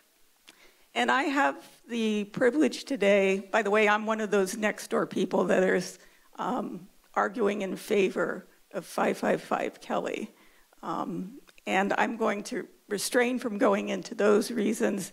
Instead, I have really the honor of reading a translation from a farm worker who could not be here today. And this is on behalf of ALAS and COSI Faith in Action. I've been a farm worker for 49 years. I arrived in the US at the age of 14. I have experienced all the obstacles that an immigrant meets in this country. For example, the language, discrimination, and racism. The two biggest, most difficult obstacles for me are the language and transportation. I live on a ranch far from the city of Half Moon Bay, and so I don't have easy access to the services and resources that the city provides. I don't know where the regular food stores are because I don't leave the ranch where I live. I've spent nearly my entire life there. I appreciate the person who gives me housing and work, but the proposed project at 555 Kelly would change my life because it's in the city center. Living there would let me get to know the place where I've been all my life, and it would let me connect with needed services much more readily. I want to thank ALAS because they've given me a great deal of support ever since I've known them. Thank you. Thank you. And with that, we will take a 5-minute break.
see. I think I gave, there was a card. Look at the ones that have read. Well, so our next speaker is, I think I've called a name. Well, we'll get to the cards have been Dave Cresson. And then after that, B.J. Burns.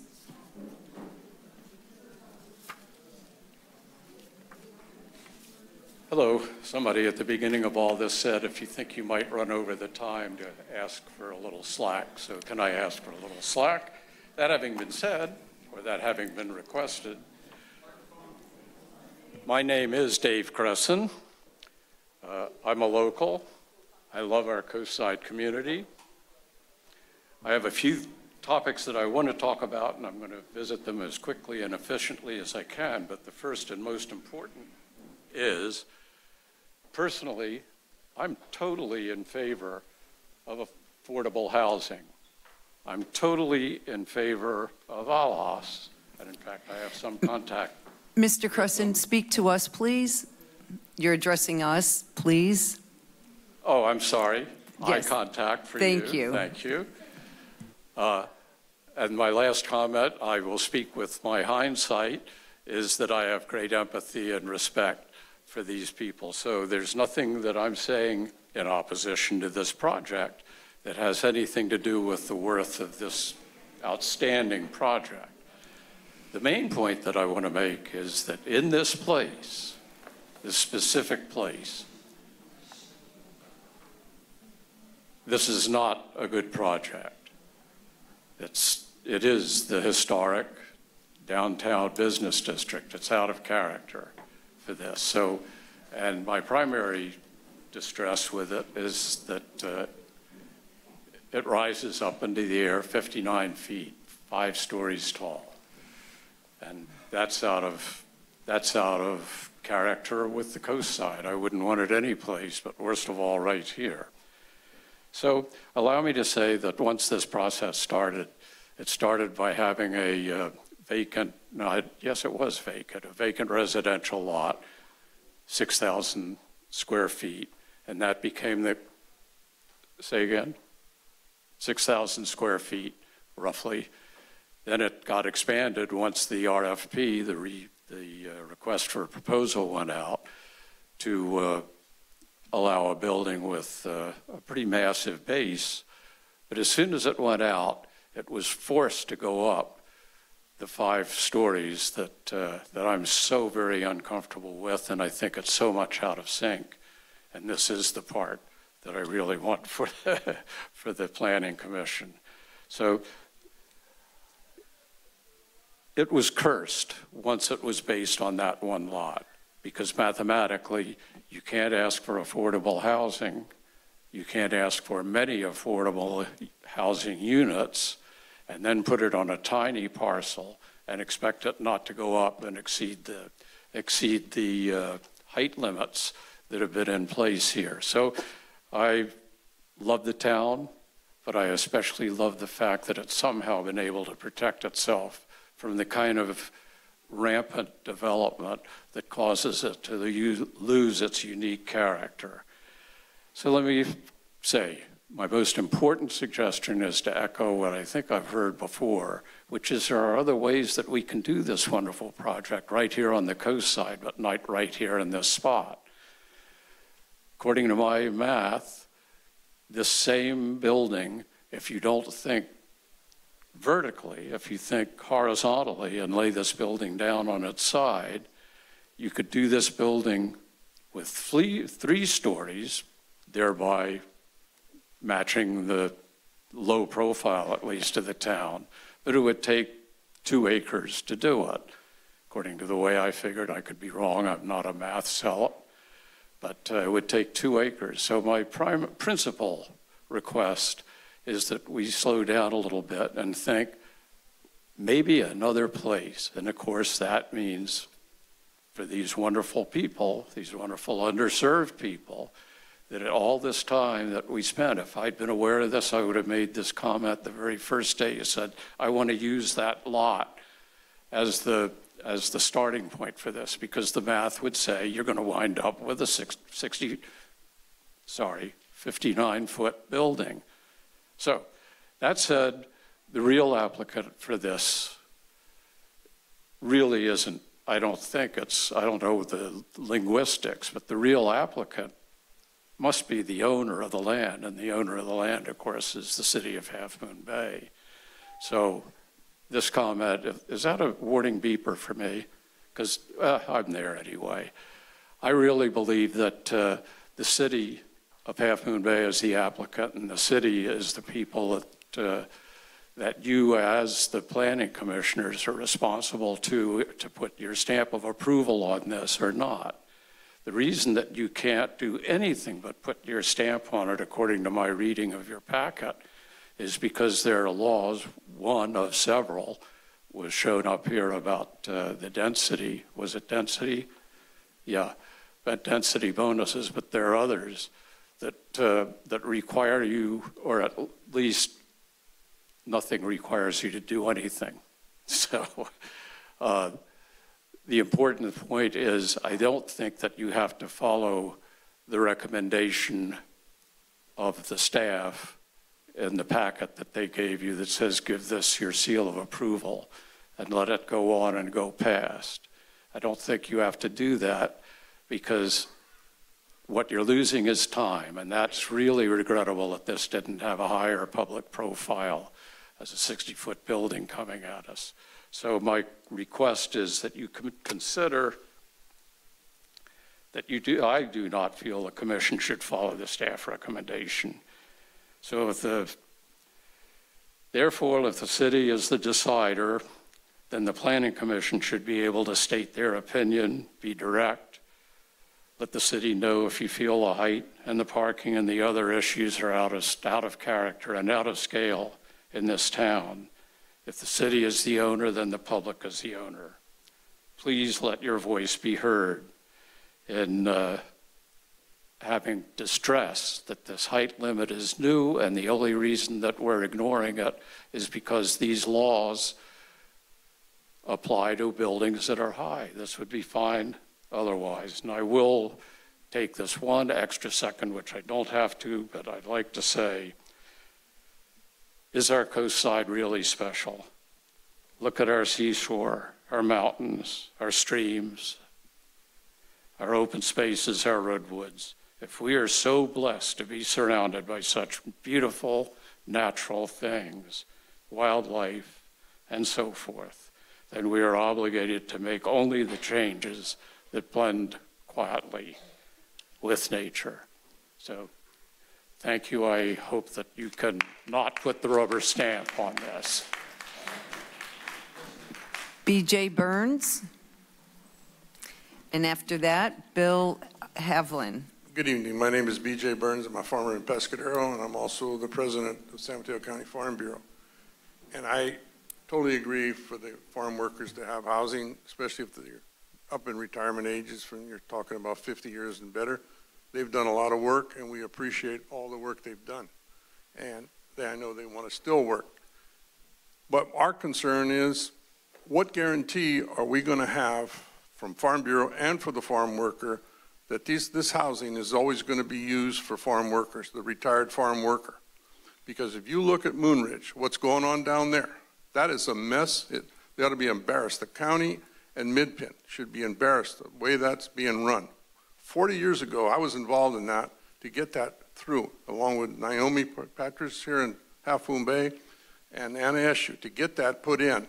And the way it's been abused and non-farm workers are living there, that is a shame. Because if you clean that up, you've got plenty of housing for farm workers, plus the farm workers that we've applied for farm worker housing in the county for the last 50 years. I've got a permit for 50 years. And there's plenty, believe me, plenty of housing for workers, but it's being abused and other people are living in this housing. And we're paying for it because they keep saying there's not enough housing, not enough. If they get those people out of those houses and put the farm worker, believe me, there's plenty. And one of the things I want to mention is earlier there was a report about 2016 that there was a need of 1,000 farm worker housings. That's 8 years ago.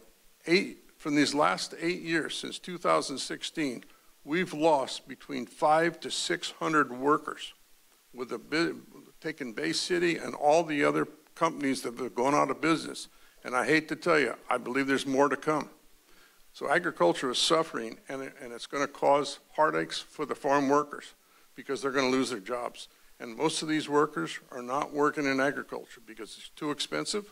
They're working construction, and that you can't blame them because we can't afford what the trades are paying. And if we don't protect our food and agriculture, I'm going to tell you, one day we're going to wake up, we're going to be fed from another country. And we've got everything in this county.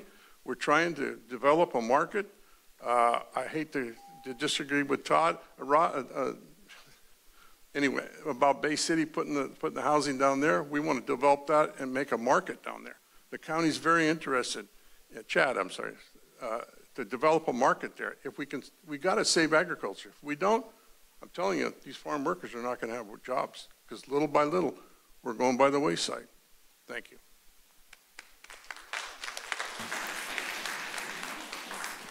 Bill Havlin. And then after that, Steve Oku. Esteemed commissioners, my name is Bill Havlin, and I'm a principal lay leader of the Unitarian Universalist Coastside community, centered here in Half Moon Bay, and a member of Coastside Faith in Action. On inspection of the site today, I find this affordable housing project well situated. It's within walking distance of Half Moon Bay's grocery stores and produce stands. It's near an elementary school, the middle school, and our high schools. At nearby Shoreline Station, there's a county health clinic. 2 doors away is Abundant Grace. The sheriff's office substation is there. That's a point of safety. And the site's also walking distance to 3 churches, and it's on a bus route. Regarding parking, I find staff's attachment 7 parking analysis thoughtful and convincing. And I note that Shoreline Station offers additional parking nearby. I am aware of the acronym NIMBY, not in my backyard. There are no backyards near 555 Kelly. Finally, the proposed building looks good architecturally. And by inhabiting the gap between the Heritage Center on Main Street and Shoreline Station, it connects well sociologically also. Thank you for your attention. Steve Oku. And after Steve, Sue Holland. Good evening. My name's Steve Oku, and I've been involved in agriculture all my life. My grandfather started a nursery in Mountain View in 1902. In 1962, we built another nursery in Pescadero. In Pescadero, we found we had to build housing. Mountain View wasn't a problem, and especially after the Coastal Act, because everybody who wanted to live on the coast could only buy an older house that was used for a farm labor family, and then the farm labor family got displaced. So we ended up building 9 homes. So I'm in support of farm labor housing. I believe in it. But I just want you to know a little bit of what happened to our housing. So until last year, we charged $240 a month. I paid all the utilities, water, sewer, septic, propane, garbage, everything. And my people live there. I didn't pay them a great deal of money. But if you look at my people, they drive nice cars. 2 years ago, I noticed people were going to graduation parties. So I asked how many people were graduating from the people that lived in my place. And so I had 2 houses that were single men and 7 houses that were family. So from the 7 houses, I counted between 7 and 9 college graduates, or graduated college, or were attending college that year. NYU, UC Berkeley, University of Portland, Chico State, Sacramento State, San Diego State. I mean, Jesus, I was proud that I was able to create that kind of environment. But, you know, they lived on the nursery. No gangs, no commute cost. They assimilated into the community. And I thought, you know, this is a pretty damn good way to do it. And stuff like this, I would like to encourage, you know, county and civic people to encourage farmers to do grants so we can build housing and we can maintain it. We could partner with Puente and Alas. We would donate the land. They could help manage, because it's a pain to manage that stuff. And it would help us out if somebody else did it. But we could police that they were actually farm workers. And so just consider that kind of thing. I can't say I don't support this because, you know, we need housing, but to me it looks too big. No parking, it's not the best location. Thank you.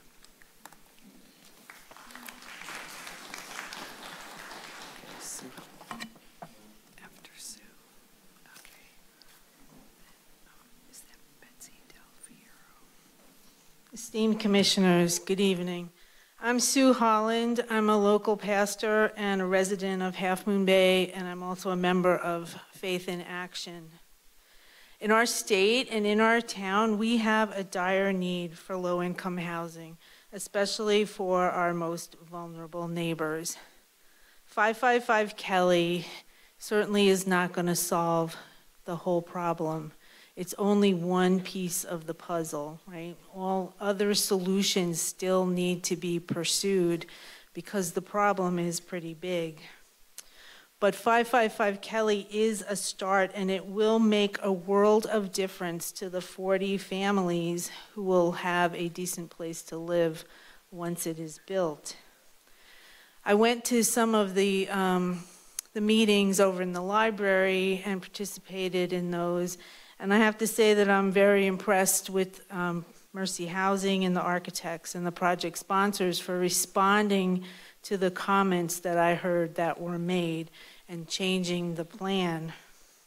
I do believe that this downtown site, being next to the clinic and next to the church, close to the Safeway, it puts a lot of community resources within walking distance for the residences.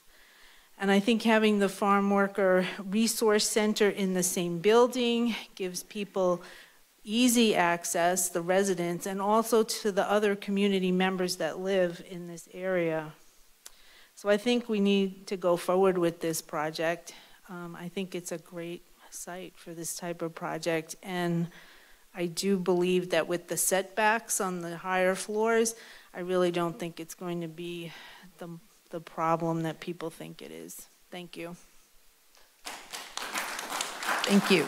Our next speaker is Betsy Del Fiero. Oh, she left. Lorena Vagar.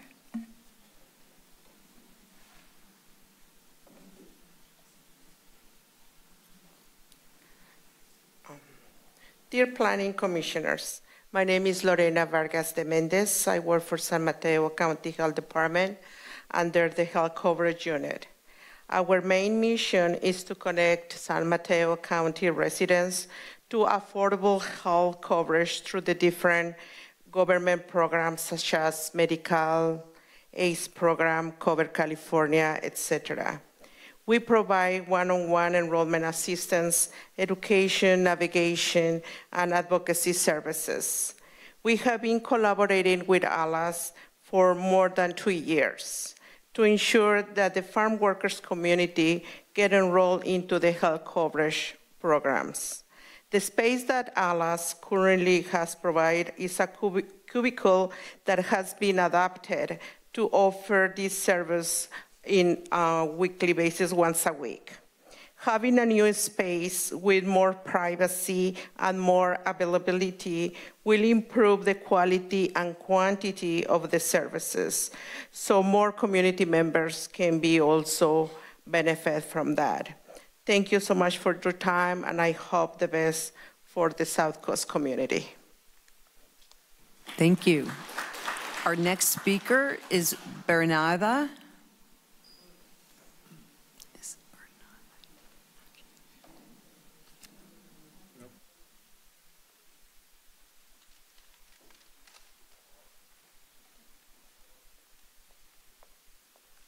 After Bernarda, we'll have Nick Jonesley. So I think Bernarda is going to provide her comment, and I will provide a site translation afterwards. Buenas noches, estimados comisionados. Mi nombre es Bernarda Torres. Mi familia y yo manejamos un rancho y siempre han habido campesinos de la tercera edad trabajando con nosotros, y nos gustaría que nuestros trabajadores tuvieran una vida digna. Nosotros no podemos ofrecerles la vida tranquila que ellos se merecen, así que esperamos que el proyecto del 5-5 Kelly se haga realidad. Please help us a decent place to live. Thank you.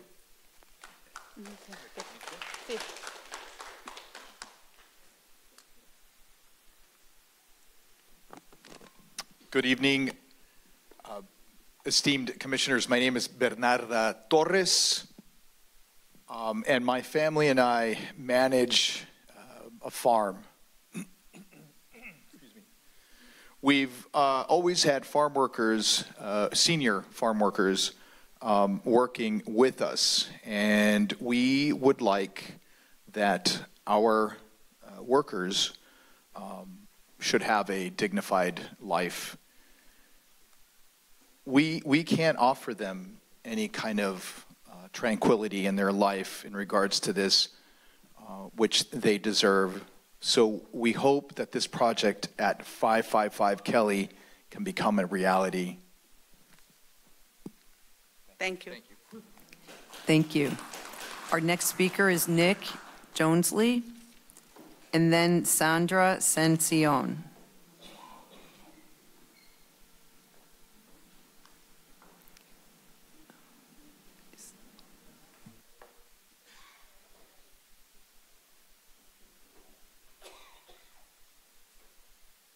Sandra?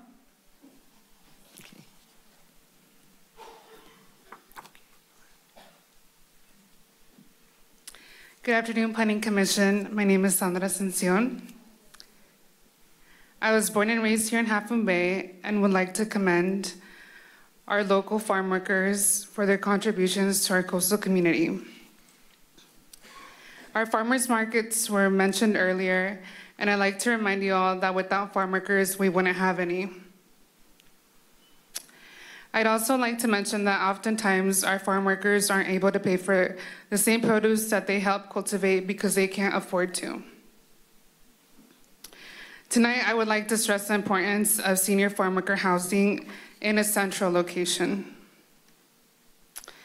We have to make it a priority as a community to take care of those who have taken care of us, who have broken their backs, dirtied and cut their hands for hours on end, to ensure our families are fed every single day. Although I am not a senior farm worker myself, I think of my grandfather who participated in the Bracero program years ago, and my father who also worked in the fields. Like them, many farm workers have given years of their lives to ensure we are fed every single day, that we have beautiful fresh flowers to adorn our homes, pumpkins to carve, and our Christmas trees to bring in the holiday cheer. My grandfather is now 90 years old. I think of him, and I also think of the several farm workers here today in this room. That's who I see and think of when I think of 555 Kelly. Senior farm workers deserve adequate housing and accessible resources. The time is now. You can approve this tonight. You know the right thing to do. Thank you. Thank you. Our next speaker is Pamela Errich, and then Shauna Pickett-Gordon following. Hello, esteemed Planning Commission members. My name is Pamela Ehrlich, and I'm a community leader and board member of Faith in Action Bay Area. As a resident of San Mateo County, I strongly support the construction of the 555 Kelly project as an invaluable home and resource center for an overlooked group of people in our community. Farm workers make an essential contribution to the livelihood of so many who live in our county and beyond. We have a viable opportunity and obligation to recognize these workers. The city of Half Moon Bay can furnish some of the significant number of farm workers with a safe and dignified place to live. Moreover, residents as well as others in the community can benefit from access to resources to increase their overall well-being. Thank you to Mercy and Alas for their continued efforts to envision 555 Kelly for senior farm workers. I strongly encourage the Commission to approve the realization of this project. Thank you. Thank you.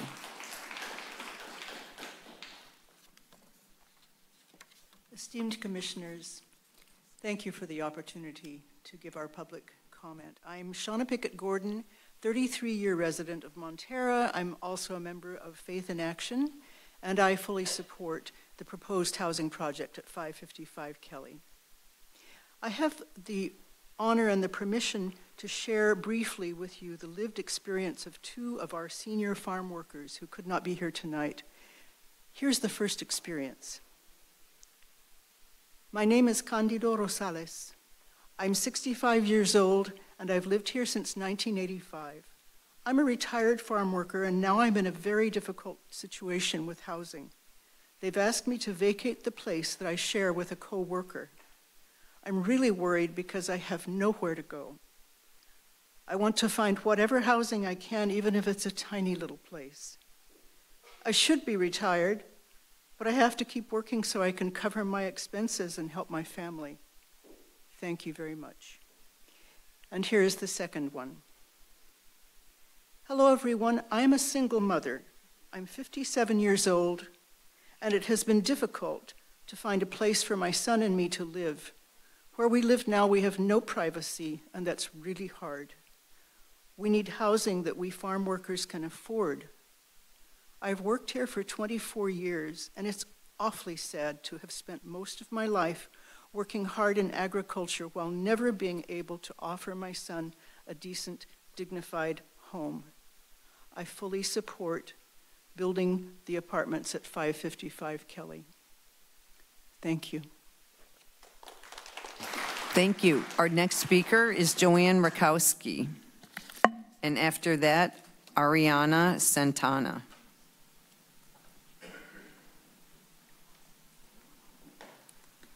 Good evening, esteemed commissioners. Thank you for the opportunity to speak in support of the proposed farm worker housing and farm worker resource center at 555 Kelly. And as you announced me, my name is Joanne Rakowski. One of the principles of my faith tradition is the worth and dignity of every person. I also believe that safe, secure housing should be a right for everyone who lives in our community, which is in one of the richest counties in the United States. Yet safe, secure housing is not affordable for many who live here. And that's particularly true for the farm worker community. A farm worker on average earns about $30,000 a year. That puts a farmer into the extremely low income category for San Mateo County. As a Coastside Faith in Action and Faith in Action Bay Area member, I've learned how farm worker families struggle to find housing and pay rent on the coast side. They struggle to afford housing despite working long hours to farm the land and grow the crops that those of us who go to the weekly farmers market so appreciate. For example, I learned of one man who is 66 years old, yet still working 7 days a week. His day begins at 5:30 in the morning, and it ends after 5:30 each evening. Yet, despite these long hours of working every single day, he recently told his daughter that he cannot afford to stay here after he retires. This is the kind of person the project at 555 Kelly is for. This is the people that will be served. All of the units will be affordable to those with very low or extremely low incomes. And this housing will show our farm worker community that we value their work and that we believe in their individual worth and dignity. I urge support of this proposal. Thank you.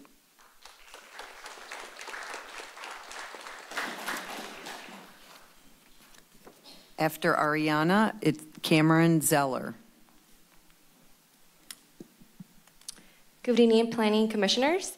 My name is Ariana Santana, and although I was born and raised in Moss Beach, I spent the majority of my adolescent years in Half Moon Bay. I am present today to extend my support to Mercy Housing and ALAS for their endeavors in constructing 40 affordable housing apartments for senior farm workers. Throughout my professional experience at Puente de la Costa Sur, I have gained first-hand insight into the challenges that a significant portion of our elderly farm workers population encounters. Inadequate healthcare coverage, financial strains caused by the escalating cost of living, and the need to continue performing physically taxing labor for extended periods of time, because many of these individuals are unable to receive retirement benefits as a result of our country's broken immigration system. In addition to these hardships, I've witnessed elderly farm workers in their 60s and 70s residing in inadequately maintained housing units that are both unsanitary and unfit for occupancy. So no, we should not slow down. I urge the Planning Commission to approve this project so that some of the most vulnerable residents in our communities can age and live each day with greater purpose. Thank you.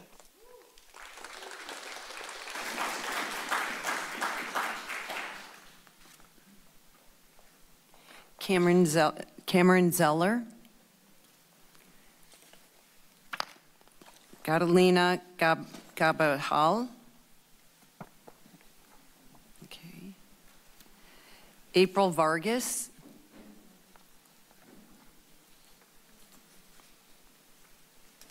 Good evening. My name is April Vargas. I live in Montera, and I currently serve as co-chair of the San Mateo County Democratic Party Farm Worker Affairs Committee, along with Victoria Sanchez de Alba.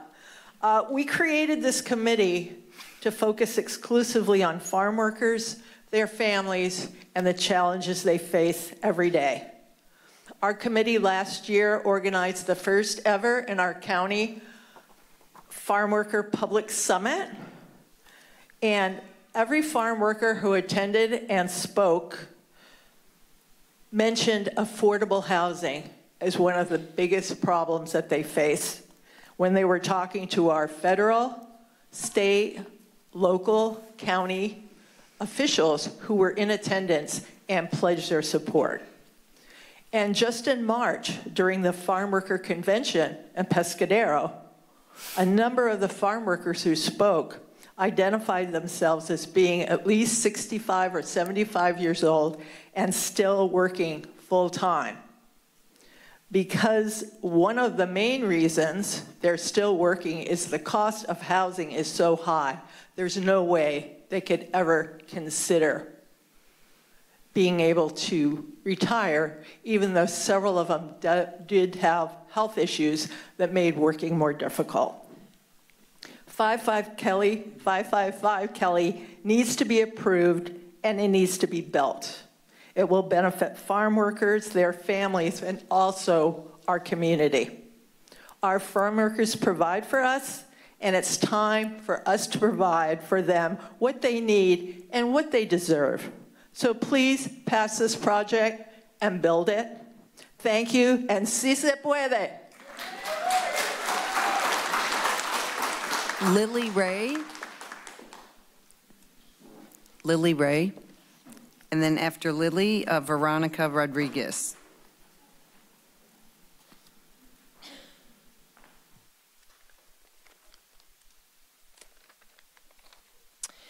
Good evening. I'm Lily Ray, and I'm proud to have recently been elected to be president of the board of ALAS. And I can only hope that I will have the same kind of vision, even half of the vision, passion, drive, and commitment that I see at ALAS every single day. As a new person to affordable housing space, I've learned an awful lot about the process. What has struck me the most is seeing the amount of people, organizations, government agencies, nonprofits, for-profits that are involved in finding, funding, designing, and building affordable housing. Yet there's so little affordable housing. Half Moon Bay is working to make a difference in affordable housing. The plans that the staff is putting on that you're committed to are so impressive. One of the frustrating things, though, is how long everything takes. Years and years. And in this particular instance with 555 Kelly, we're talking about seniors who don't have years and years. Tonight, we're here to talk about 555 Kelly, right next door. It will be a gorgeous building. Homes with services for a very specific group of hardworking men and women, senior farm workers, in the twilight of their lives, where they have dedicated themselves to putting food on the tables of the local and greater communities. They will get to experience security and dignity that they never have before. So planning commissioners, you have your job to do to make sure that that this building meets all of the requirements for your approvals, all the legal ones, all the local ones, all the staff, all the policy ones.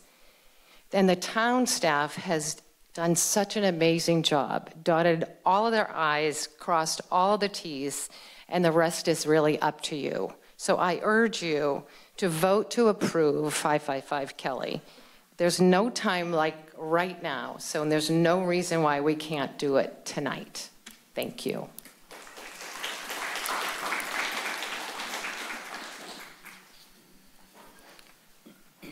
Good evening, good evening. I thank you for your time.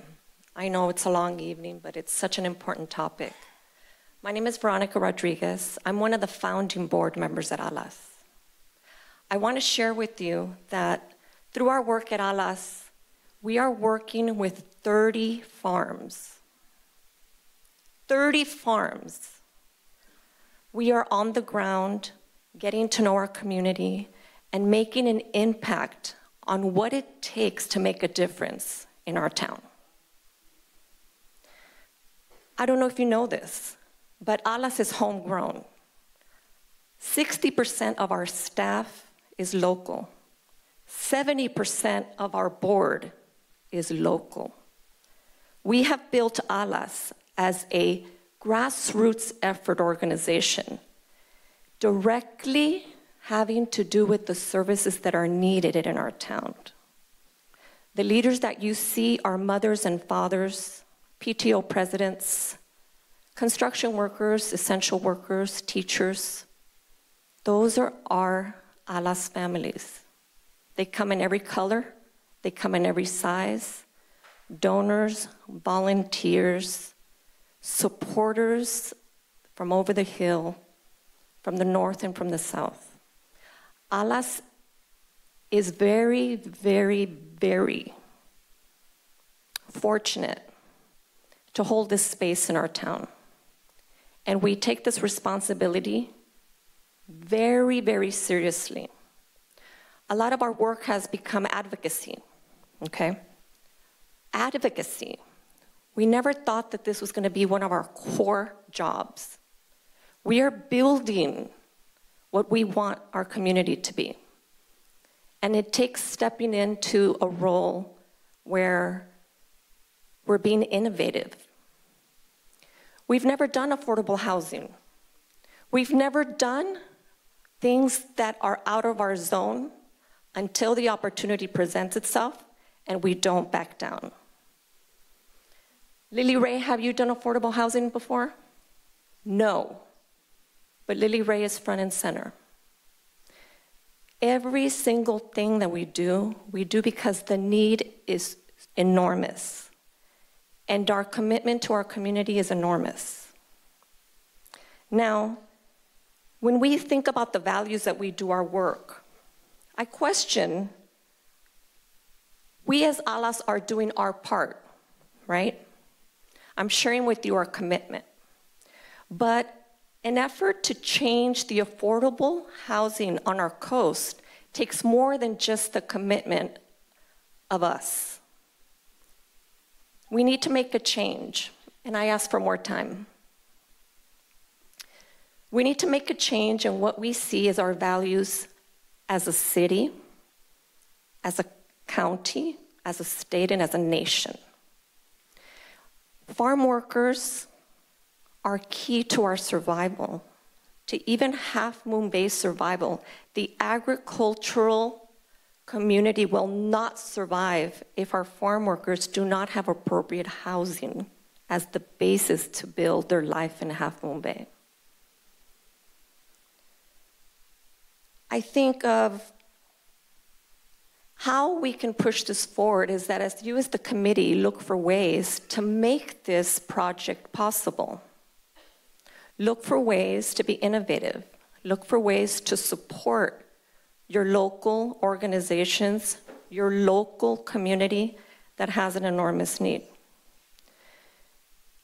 I don't know if it's recognized, but there have been 2 years of marches every other Friday bringing to light the issue of the need for affordable housing in Half Moon Bay.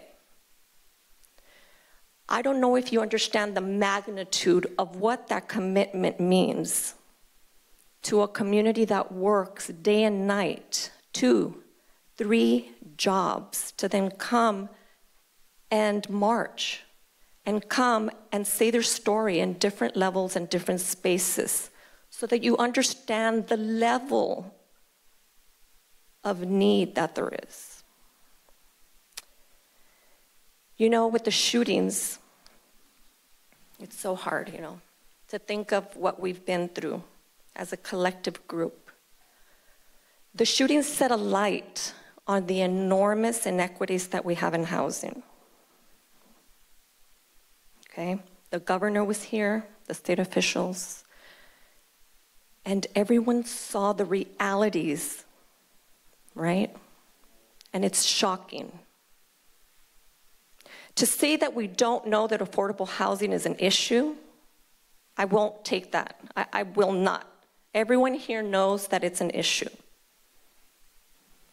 That there are roadblocks that are in the way, yes. But I ask you, what can you do today to change that? Commit yourself to making changes in the way we do our work. Be innovative. Be innovative. Think of ways to make the needs of one grant need, or one funding, one this, one that, one, make it all match. Figure it out, because the stakes are high. Everyone is looking to see what we're gonna do. The stakes are high. Our community is very damaged. And in our work, we see that every day. Imagine living that life. Next door can go on, but you know, the realities of what I've seen, I've been a board member from the beginning. That means I've been doing this work, and our founding board members are still active in the organization today. What have we seen in our community? It's not light what I'm saying today. To say that you don't understand the level of need, the urgency, and how everyone's eyes are on the change that we can make, the innovation that we can be, is enormous. Thank you. Thank you. Our next speaker is Salengu. And then after that, Megan Ray. Hi, dear Planning Commissioner. So my name is Yulei. I'm coming from San Francisco. Today, it takes me 1.5 hours to be at Half Moon Bay. So I promise you I won't be the farm worker because it takes a long time for me to travel back and forth from the city. So I'm sure that 555 Kelly won't bring a lot of people to be the farm worker. They already here. So they are already using the parking lot. So they won't, increase the density. And I just think, after such horrifying shooting, they already so patient enough because they already moved from place to place for, some people, they already moved for 5 times. They want a place called home. So I hope 555 Kelly be the one that they call home. And also I truly, believe that alas, they will provide the service that they, just like they are rooted in the community. And I really, believe that they will continue providing the enough support and caring to all our farm workers. And finally, I would like to say, the land, of course, belongs to the owner. But I would say the land also belongs to the one that contribute their life to this land in our community. It's our farm worker. Thank you.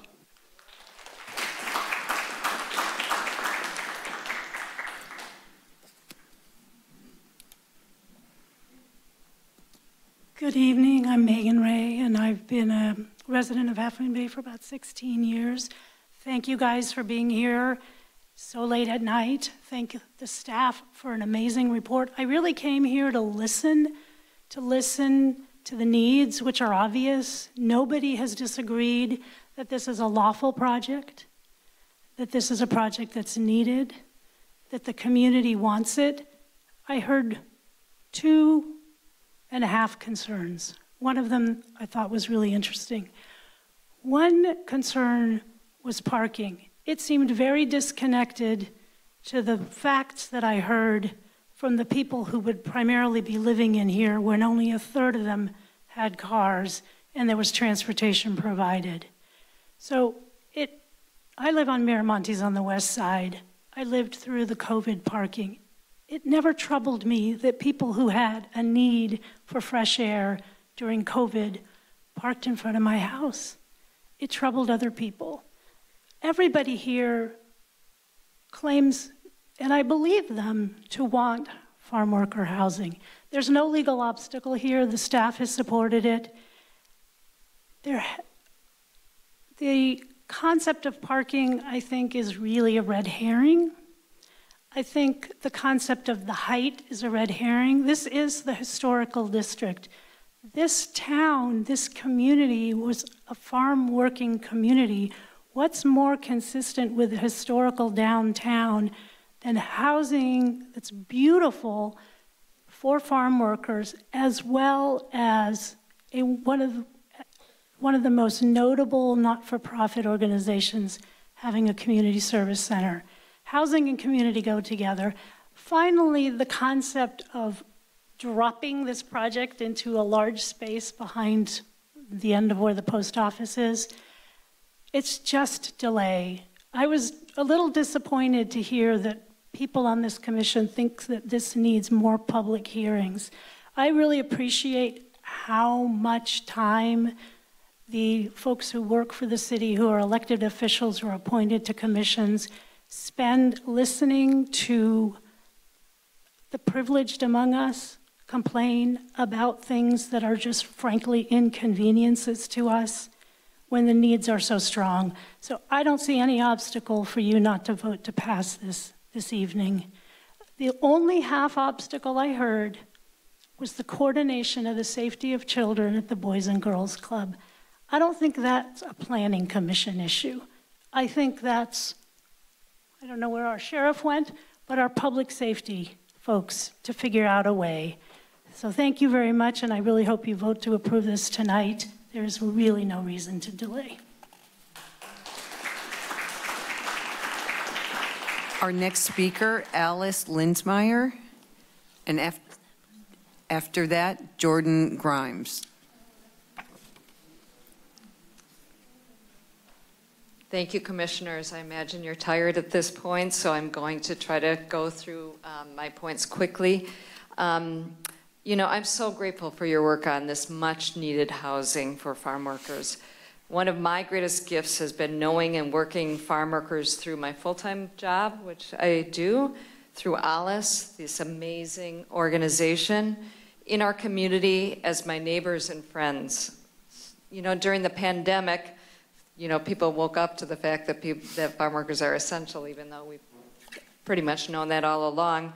But, you know, when I talk to farm workers about, you know, the risks they were putting themselves at, the extra protocols they had to go through, and then, believe me, with my work, I knew all the extra gear, extra procedures they had to do. And I thought there might be some grumbling, like, you know, I might do.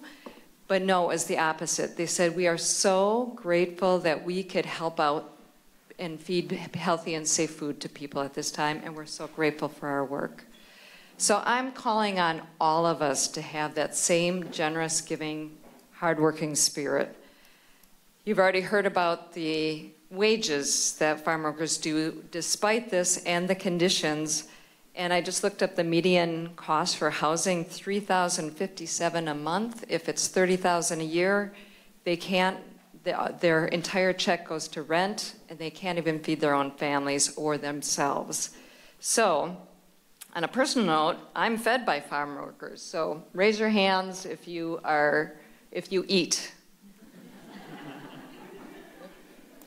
Some of you are on diets, I see. Anyways, we are alive and healthy by the fruits of their labor. So I applaud you all for looking at this and taking it seriously and voting tonight, and also Alice and Mercy to realize the need for affordable housing, starting with the elderly farm workers. And we've heard about the conditions.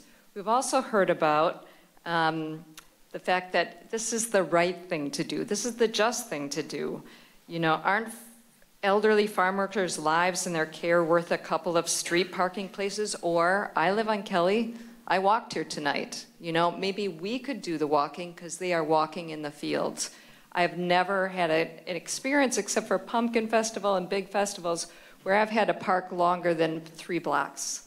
Is that gonna kill me? But you know what? Waiting for housing may kill them. So it is time. They've waited long enough. This is a justice issue, and a justice delayed is justice denied. Starting a whole nother project 2 years down is just a way to push this down the road. So I am asking for all of us to support this. And finally, for those of you who, and you know, we talk about the character of Half Moon Bay. Look at the character here that came tonight that spoke. You know, it's the farm workers, the farmers, the kindness, the welcoming, the community.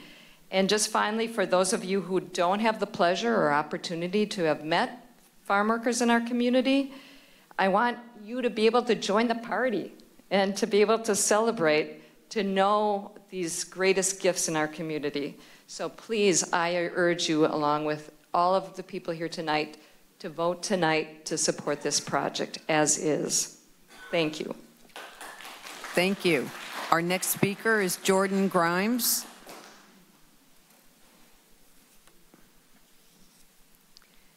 And then Sandy Winter.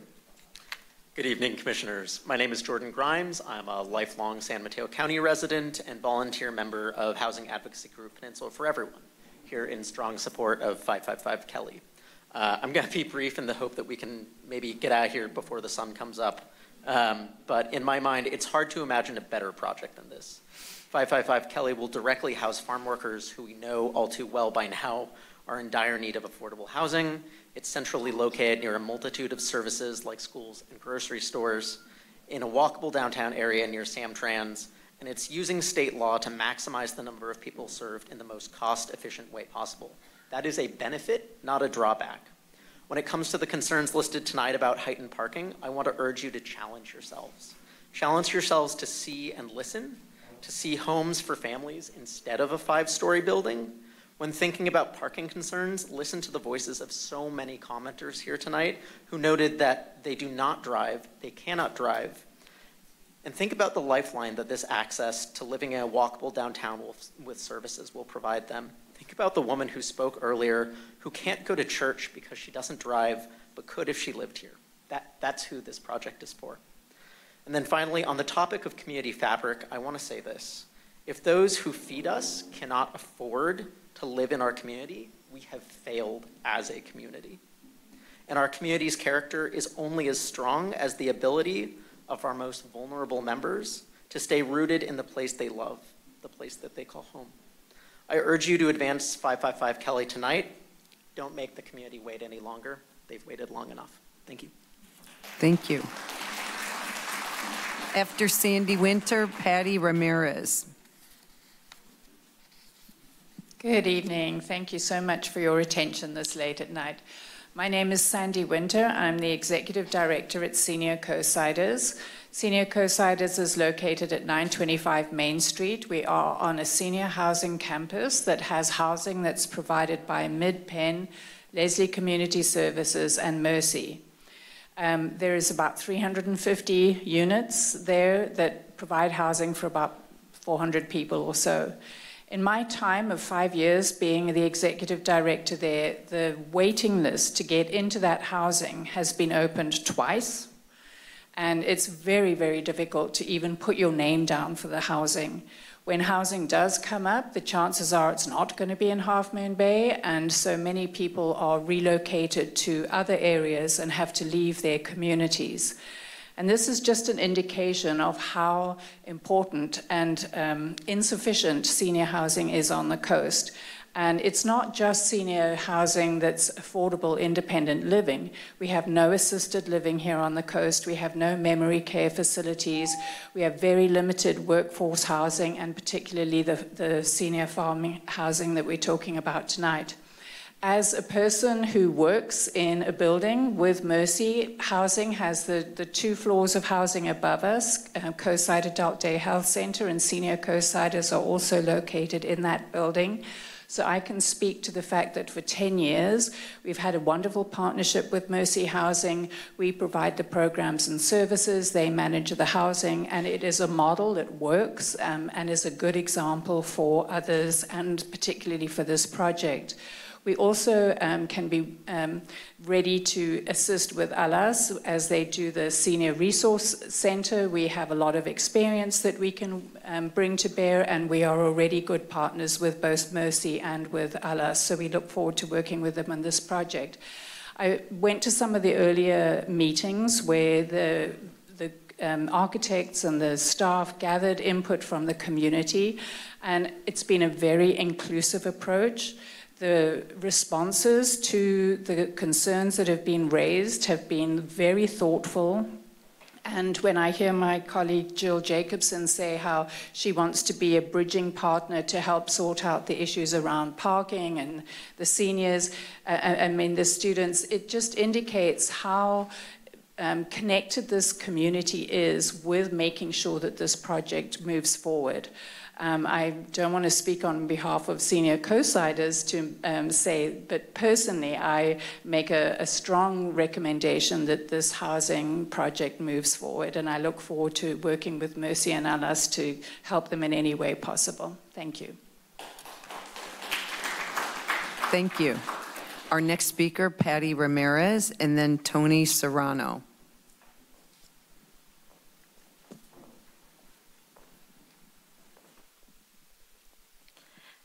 Hola, muy buenas noches. Mi nombre es Patty Ramírez. Agradezco a todos ustedes su atención. Hello, good evening. My name is Patty Ramirez. I thank you for all of your attention. Primeramente quiero comenzar por lo que dijo el comisionado. Hoy no van a tomar la decisión. So I want to begin by saying what the commissioners say, that tonight you may not make the decision. Que esto va para más tiempo. That this will take more time. Contaré mi historia. Yo viví en el 55 Kelly. So I'm going to tell my story. I used to live at 555 Kelly. La ciudad lo compró. And the city bought it. Con nuestros impuestos. With our taxes. Porque no creo que ellos hayan puesto de su packet para comprar la 55 Kelly. Because I don't think they took money out of their own pocket to purchase 555 Kelly. 55 Kelly ha estado vacía desde el 18 de agosto del 2018. 555 Kelly has been vacant since August 18th, 2018. A la fecha no se ha hecho nada. Haven't done anything to this date. La ciudad no tenía algún plan, me imagino. I would imagine the city had no plan.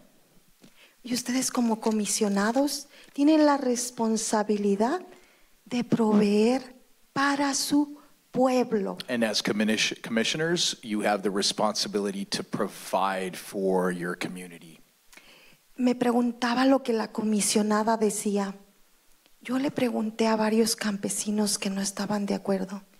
Yo me sorprendí.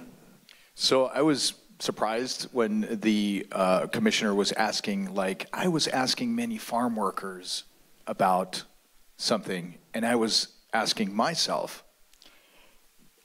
¿a qué campesinos se habrá dirigido ellos? ¿A los dueños de la tierra donde siembran? which farm workers was she referring to? To like the owners?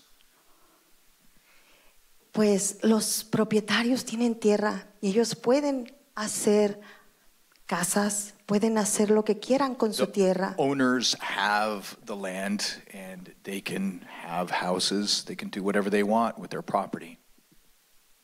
Los campesinos que labran, trabajan esa tierra, no tienen esa oportunidad. Farm workers that work that land don't have that opportunity.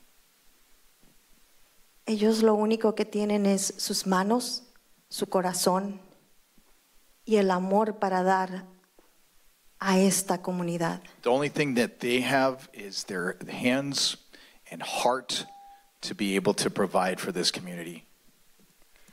Agradezco que ustedes pongan atención a esto, pero sobre todo no se tomen más tiempo. I would appreciate you listening to this, but above all, don't take any more time. Alas comenzó en el 5-5 Kelly. Alas began at 555 Kelly. Muchísimas gracias. Mi nombre es Patti Ramírez. Thank you very much. My name is Patti Ramirez.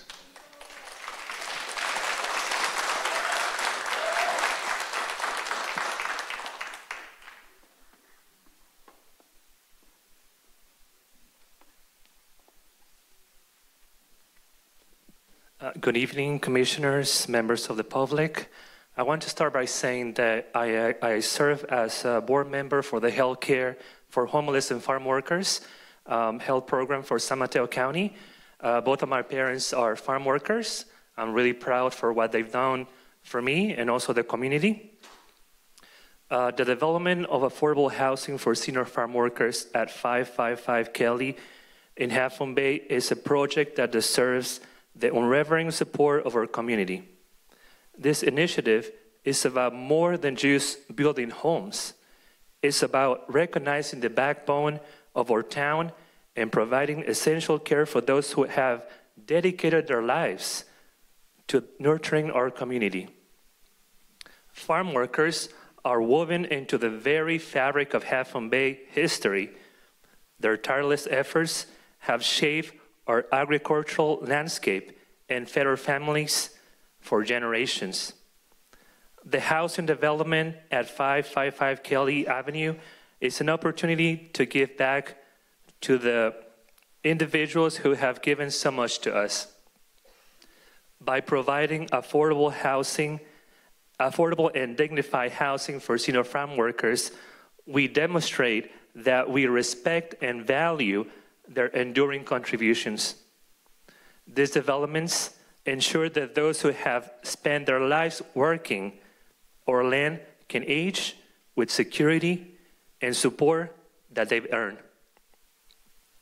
This project, it is a tangible way to honor Half Moon Bay's past, invest in its present, and foster a future where all members of our community, especially those who had worked, especially those whose hard work laid the foundations, are treated with dignity they deserve. Finally, I want to say that having the Alice Resort Work Center, it's a no-brainer. It makes a lot of sense to have that center there because I believe it will solve many of the problems or solve many of the obstacles that people have talked about. Having access so people don't have to walk, people don't have to drive to access those resources. And, finally, for those saying that this building it feels out of place, our farm workers are this place. Our farm workers are the history of Half Moon Bay. Thank you for your time. Thank you. Our next speaker is Ray Abalay, and then Hyun Mi Kim.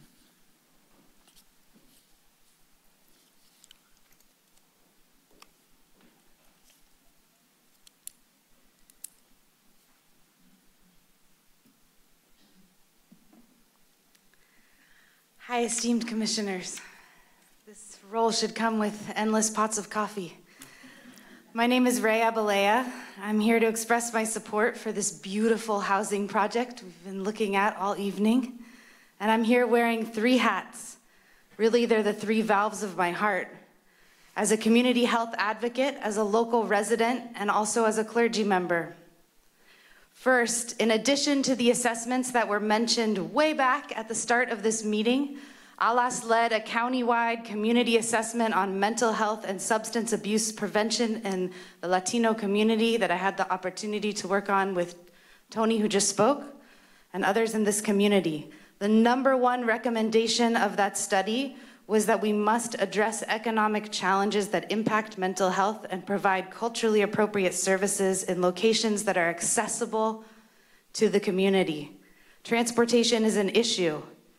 The resource center that's presented here, that's accessible, that's across from the county health services, and housing people in the heart of town addresses exactly what this countywide assessment was asking the government and community to work together for.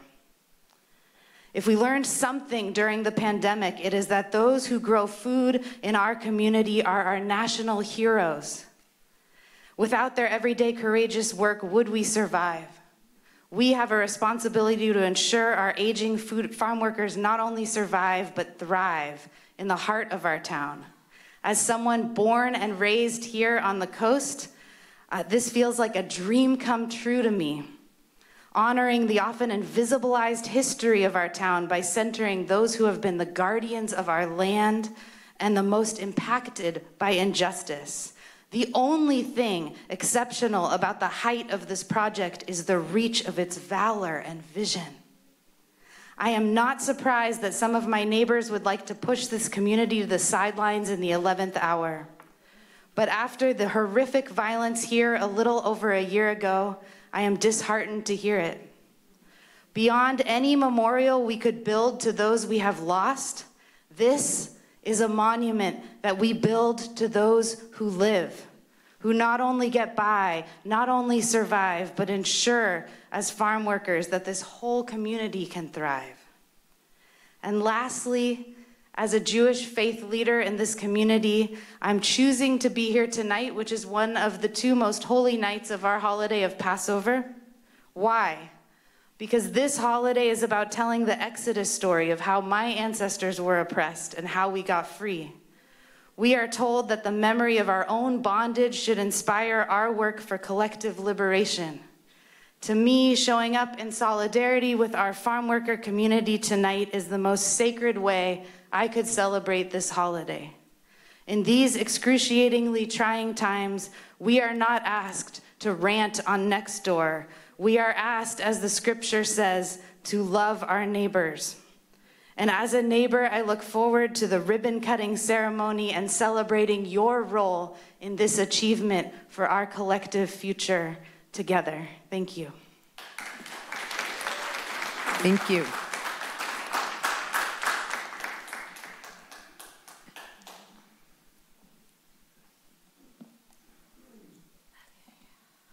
Good evening, Commissioners. Thank you so much for the opportunity to speak with you this evening, quite late at night. My name is Hyunmi Kim, and I am the Director of Community Engagement and Public Policy at Puente de la Costa Sur in Pescadero. 55 years ago, on July 21st, 1970, United States Senate Committee on Labor and Public Welfare, 91st Congress of the United States, held 2 public hearings. And both hearings were entitled Migrant and Seasonal Farm Worker Powerlessness and Who's Responsible for Their Plight. And at these hearings, Dr. Raymond Wheeler, one of the top physicians of the American Medical Association, testified on what he observed along with dozens of sociologists and doctors and researchers. And he testified and shared his following statements, and I remind you that this is not in 2020, 2019, 2018. These hearings were held 55 years ago, more than 5 decades, in DC. We saw countless farmworker families with large numbers of children isolated from the mainstream American culture and opportunity, possessing none of the protections of life, job, and health which other Americans take for granted as rights of citizenship. If the farm worker is injured in the field, or if he becomes ill from exposure to pesticides, he does not receive workman's compensation. If he's sick or cannot find work, there are many days when work is not available. He does not receive unemployment insurance. There is no realistic minimum wage to guarantee him adequate pay for his work. If Social Security payments are not deducted from his wages, few records are kept by the crew boss or farm owners on which he can later base a claim. He has no health or hospital insurance to provide him with even minimum medical care, and he does not earn enough to purchase it. We saw housing and living conditions, again, 1960s and 1970s, and we're talking about the year 2024 today. We saw housing and living conditions horrible and dehumanizing to the point of our disbelief. We saw living quarters constructed as long cinder blocks, wooden sheds, divided into single rooms by walls which do not reach to ceilings, and without heat and adequate light or ventilation. Puente staff, along with the farm workers and other community members in South Coast communities, shared shock and grief in the immediate afterdeath of the mass shooting last year. Many community members and elected officials were frankly shocked and surprised to learn that some of the victims' ages were 66, 73, and 74 years old, well above county's median retirement age of 64. This is why it has been very encouraging to see our county representative, Half Moon Bay city officials, and impacted community members, along with a great nonprofit organization, ALAS, and Mercy Housing, and City of Half Moon Bay, taking very concrete collective steps to address this housing crisis for our farm workers. It's really about time. So I really urge all of you to approve this project so that we can uplift our vulnerable communities. Thank you. Thank you. Our next speaker is Kelly Delaney and then Mary Bernier.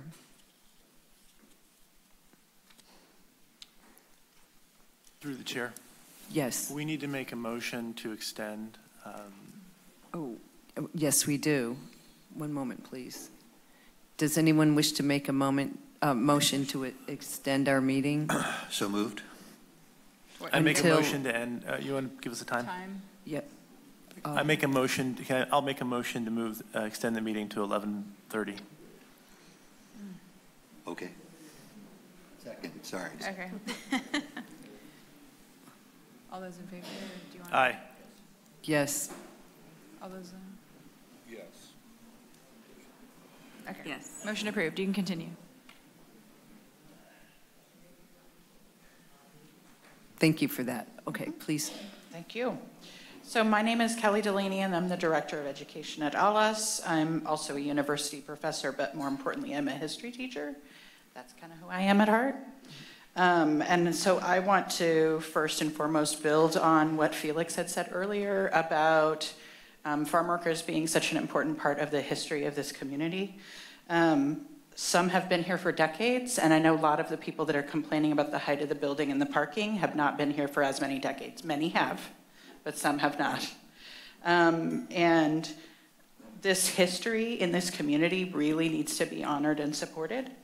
It needs to be understood that all of us are part of this community, not just some of us. And all of us need to be honored and seen and heard and respected and living in dignity in this community.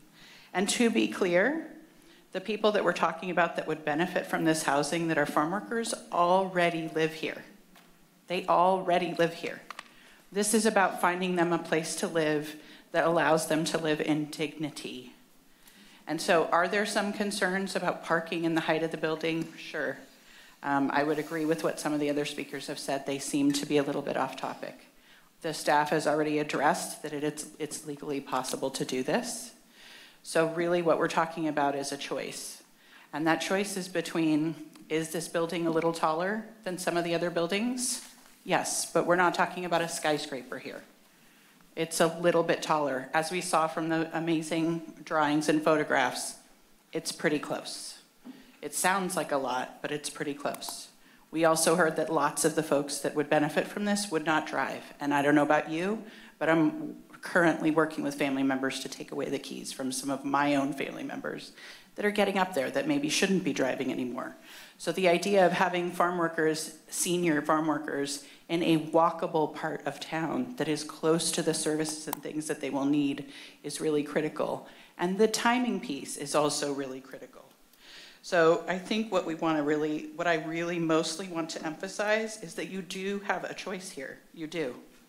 But to me, it's a very easy choice because the choice is between maybe a little bit taller building, maybe a little bit less sky, maybe a little bit more inconvenient parking, or the dignity of these human beings and being able to live and know that they've been respected for all of their hard work that they have done for all of us.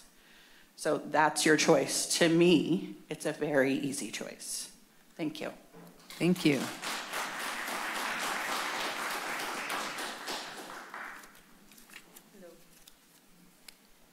Guess I'll take that off. My name is Mary Bernier. I've lived here happily for almost 8 years. I live about 6.5 blocks away. And I just saw Jill is still here. So Jill, maybe you could help me. I've just made this little map. Jill was tremendous. I used to go and see if I could get COVID flyers from the Boys and Girls Club. I have a master's in public health, so for 3 years I was like a lunatic passing out flyers in Spanish. Anybody from ALAS knows me. So this is just showing that there are other ways that parents can leave their kids. Now I'm going to have to turn so I can look at it. I'll explain. You have to speak into the mic. Okay. So, can you hear me? So here's Kelly. There's the gym and the bike shop.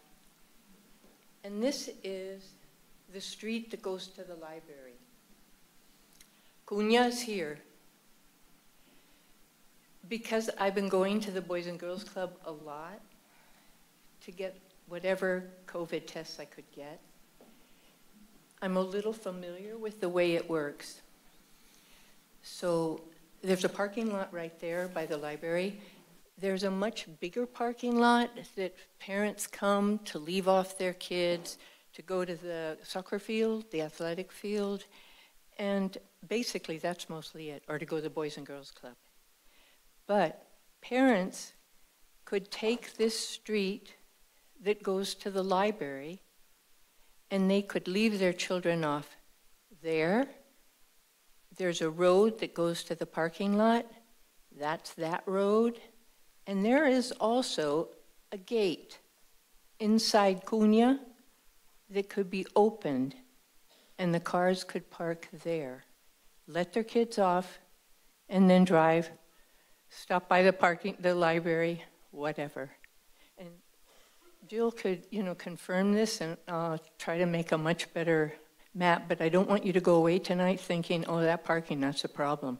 It actually is safer to do it this way for the parents and the kids in the cars. Because instead of having to make that turn into Ted Adcock, you just keep going straight down the street. You make a right-hand turn on whatever the name of that street is on the way to the library, and then you pull over, nice and cute, park, let the kids jump out, and go keep driving.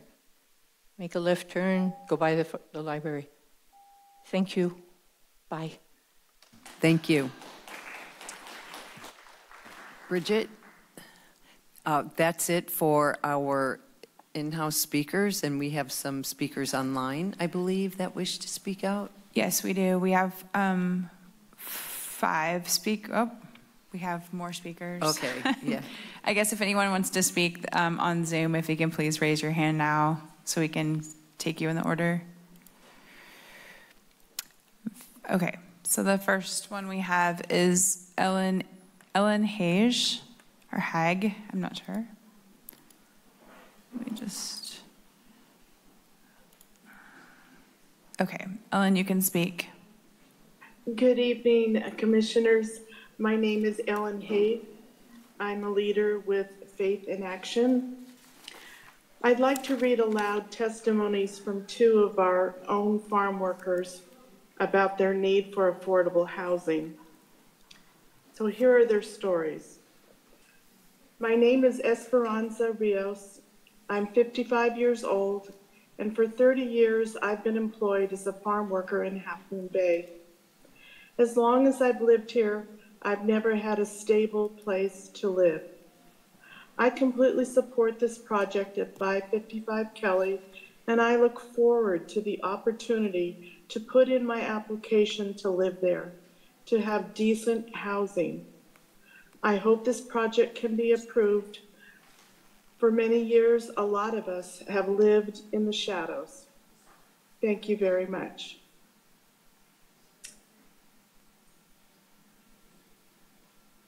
And the second testimony I have from a farm worker. My name is Maria Vega, and I'm grateful for the opportunity to have housing when it's open to all the workers. The need is very great, and unfortunately, many farm workers can count on finding work, but not on finding a decent place to live. And that's why some of them are moving to other places, leaving behind job vacancies that aren't easy to fill, given the long work hours and the low wages. I appreciate everyone who is making these housing projects possible. Because of you, the farm workers will be able to continue working here. Thank you. In speaking for myself, it is my honor to speak on behalf of 2 of our farm workers this evening. Thank you, planning commissioners, for your leadership on this critical housing and community issue. Please join us in supporting 555 Kelly Avenue and contributing to making Half Moon Bay a livable and welcoming place for all. Thank you. Thanks. Next is Mike Ferreira.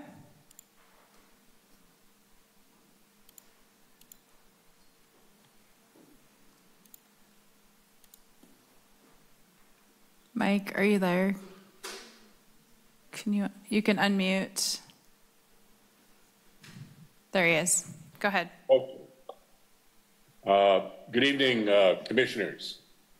I will start with, it's really tough to address you after listening to everybody, but I will try to give you a little bit of my history here, which is that I was involved in getting the Main Street housing project in, getting the Leslie project in, getting the Bloom Lane rebuild, and I played a significant role in making sure that Stone Pine had some reserved acreage for affordable housing, and I gave lots of tours out on the 49 acres that were eventually bought by the county.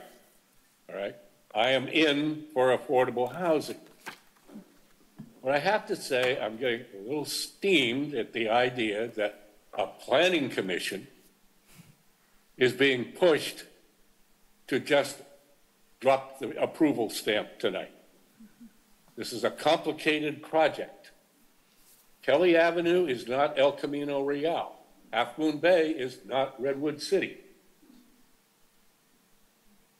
And this is complicated. There may be a project here. I actually find myself, for maybe the first time in my history, of 40-year history in this town, actually agreeing with Chad Hooker. A new thing for me. But there's a project here. And I don't think it's exactly this one that's being put in front of you. Maybe it is. Maybe somehow you can use your skills to rationalize accepting this as it's presented to you. But I think you've got a lot of questions to ask. I think you should see drawings without trees in front of them. I think you should see photo simulations that don't depend on trees to mask the view. Trees are not eternal, or they're not even a century. Okay, you need to examine the project. When you calculate the parking, we need to understand that 14 existing parking places are being given over to this project. So it's sort of like, to the community, a net gain of 4. The thing that got me a little bit was the excuse in the staff report for not putting up story poles. We're not going to put up story poles because it might block the parking. The building will block parking. Why can't we put up story poles? There's work to be done. I know you people can do it. Your job as a planning commissioner is what's called quasi-judicial. And when people give you the big rush, kind of need to push back against that and take your time and study carefully what's being put in front of you. I guess my last comment is that the degree to which the staff report seems to be telling you you must accept this, the fact is, as another speaker said, the land belongs to the city. And you are the representatives of the city. The city has the right to determine what is there. You are part of the city, the professional part of the city, the quasi-judicial part of the city. So, as I said, I'm sorry if I seem cross. It's probably should have come down there and tried to speak earlier. But there is a project there. And I'm trusting that you folks will find the appropriate project to fit that site. Thank you.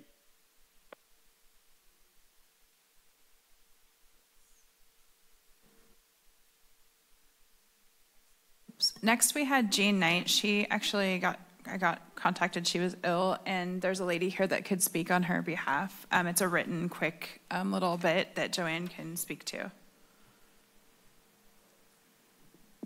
Thank you for the opportunity to read aloud the statement of my friend Jean Knight, who thanks you, commissioners, for the opportunity to comment. She says, I expect this is one of the harder decisions you have had to make. I support this project. It will greatly enrich our community by bringing farm workers, the heartbeat of our agricultural heritage, out of the shadows and into the mainstream community. The building height has been raised as a concern. However, documents in the agenda packet make clear that a 5-story building is the only viable option for this site, given that the minimum number of units is 40 and the lot size is small. The agenda packet also makes clear that the 40-unit minimum is not arbitrary, noting a project with fewer units is not financially feasible. As you know, the smaller the project, the less it can take advantage of economies of scale, a reality only confirmed by public comments on the high unit cost. Likely, this is why only one developer, Mercy Housing, was willing to undertake a project this small. And per the staff report, the 40-unit minimum is required for the federal tax credit program. 5 stories is higher than other buildings in Half Moon Bay, except for the 5-story Ritz-Carlton, but it is not extreme. Consider the site context. The building is off Main Street, situated among other large buildings, Pren's, the school, the Boys and Girls Club. It's not out of character with its immediate surroundings. The building height, 59 feet, is just 9 feet higher than the limit for this zoning district, and the upper story is stepped back considerably to reduce the visual impact. Is 9 feet really a good reason to deny decent housing to those who lack it? The city currently has no other locations for siting this project. We all know that it would take time to find land elsewhere, even if that were possible, and to start all over again. And she adds that in response to earlier comments, she, a retired engineer, says you can't just pick up this project and move it to another site. You would be starting over. So rejecting this project will effectively end it, along with the dreams of farm workers to live fully within our community. Please vote to approve this project. Thank you. Thanks. Okay, next we actually have Aisha Barrow. She's online, so you can go ahead and speak. Followed by Carrie Burke will be after Alicia. Go ahead, Aisha. Okay, thank you so much. Good evening, commissioners. My name is Aisha Barrow, and I am a longtime resident of downtown Half Moon Bay. I actually live within a 5-minute walking distance of this development, and I actually came in person earlier today with a desire to hear all sides of this issue. And after hearing all of the comments in person and then on Zoom, I'm even more in support of this development. I also came in with the belief that farm workers are part of the fabric of this community. And when I look at downtown Half Moon Bay, I see all of the benefits that they bring to the community. The farmers market is just an example of how we benefit from their labor. The great food in all of the restaurants, another. The kids in our schools and the heritage and the language that they bring is yet another benefit. But again, looking at downtown Half Moon Bay, there is nothing we give to them in return. And I see the farm worker housing as a very minuscule gesture and just a very small symbol of appreciation and saying, yes, we see you, and yes, we care about you. I see the 5 stories, and I think we should be doing a lot more. And if we should have a skyscraper. And of course, a skyscraper is not realistic, but what has been proposed by ALAS and by Mercy Housing is very reasonable. To all the commenters who spoke about the buildings not being in line with the architectural character of Half Moon Bay, What I say to them is that farm workers are an essential part of the character of Half Moon Bay, and we need to make them part of it by evolving our architectural requirements. The character of downtown Half Moon Bay needs to evolve so that its residents, especially the most vulnerable and invisible residents, can be part of it. To the Boys and Girls Club neighbors, I admire what you do. My child uses your services. I appreciate your concerns about parking and safety for young children. But all you have to do is ask the school district how they manage an exponentially more traffic at Hatch during school pickup and drop off. And on top of that, they are even proposing additional developments on that crowded site. I would imagine and I would hope that the school district too cares about safety of use. And to those that object the presence of ALAS in that building, I say that they have not witnessed the tremendous value add that ALAS provides to members of that community, all ages, especially into their aging years. Members of that community need helping hands and ears on site. That being said, I appreciate all of the objections. They need to be addressed, but they are not sufficient to strike down this vitally important project that does nothing more than honor the existence of a population that has for far too long lived in the shadows of this community. So we must do this, and we must do this today, not tomorrow. Thank you.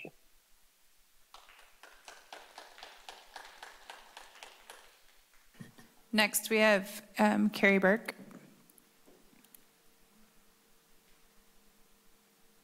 Good evening, Commissioners. I'm Carrie Burke. I have worked in farm labor housing throughout my career. I'm very familiar with the challenges involved with the creation of new units on the coast. The Senior Co-Sider project is on a much larger site in a quiet residential area of Half Moon Bay, stepped back off of Main Street. I live in downtown Half Moon Bay and regularly walk or drive by the project site. I support the creation and inclusion of senior farm worker housing where it can be accommodated. There are some key concerns regarding this project. Congestion is a key concern. Kelly is identified in the local coastal plan as a downtown beach connector, and we know that it is a high travel area between Main Street and Highway 1 and to the beach. This is also, we have a lot of competing land uses in this area that have been already mentioned. And so this area is already highly taxed by many different existing uses. Safety is a true concern. We have the substation there, high traffic, and now we're going to have backup onto the travelway for the additional parking that's been displaced. And of course, the children's safety is a key concern, and our seniors are a key concern. What wasn't mentioned tonight was also our public service capacity. If this is considered a priority land use, which other projects aren't going to get approved? And so we just have to make sure that other projects are, that somehow that there can be equitable distribution of our priority water and sewer connections. Perhaps ALAS could lease in the adjacent shoreline station area, thereby reducing the square footage of this building, or that Mercy could also share in their office space for ALAS to have space during their non-working hours in that facility. While trying to provide this much needed farm worker housing project, just please be mindful of the site constraints and consider some modifications that can address some of the concerns raised tonight. Thank you so much for your attention and good luck with your decision. Thank you. Next, we have Carlisle Ann Young, followed by Gloria Staffan, and that's the end of our public comment after Gloria. Whoops, hold on. Sorry, she moved. There you go. Go ahead. Carlisle. Thank you. I live in Moss Beach, but believe me, there is no denying that there is a need of decent housing. But I worry about mission creep. As an example, the 160 units at Moonridge that now is less than half farm workers with lots of overflow parking due to the bonus density credits and them under providing parking on site. 555 Kelly, I just have some questions. I know you probably can't answer them, but is it for working seniors or retired farm workers? Because tonight, some have testified that despite their age, they continue to work, which begs the question, where will they park or how will they get to work? Also, another question, will the adjacent church allow parking for overflow cars from 555 Kelly? Or are they gonna just be circling the block looking for an available on-street parking site? That concerns me because I used to live in San Francisco, and when I would get home from work in what I called upper middle class Chinatown on Jackson Street, we would take sometimes 45 minutes to find a parking place. It was very dense, and this will be dense. Another question, will there be any requirements to be allowed to live there? I heard a few people mentioning the need for family housing, but if they are seniors and retired, is this going to be a 55-plus community, or are families going to live there? It doesn't. I didn't hear anything about that and I haven't had a chance to read the full documents that I just found out about tonight. So those are some of my concerns, and I'm sure if I lived in Half Moon Bay, I'd be more concerned. But I do go downtown Half Moon Bay now and then, and you know, it just seems like it's going to make Kelly Avenue a lot more congested. My only other concern was that when I do go to attend meetings at the Ted Alcock Center, I need the handicap parking that you're eliminating in that small parking lot. But I think you're going to reconfigure and promise some out front. Thank you. Thanks. Next is Gloria.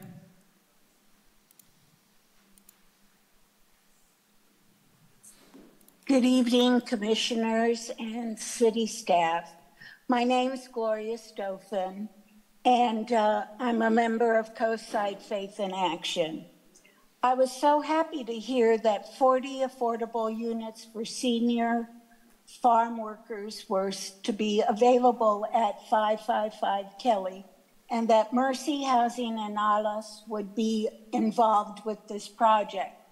Mercy Housing is very well known for their other developments in the area, and Alas is the best partner that Mercy can have due to their commitment and dedication to the community. I was also glad that something was offered and or available to one of the most hardworking family and community-oriented workers on our coast. That is our farm workers.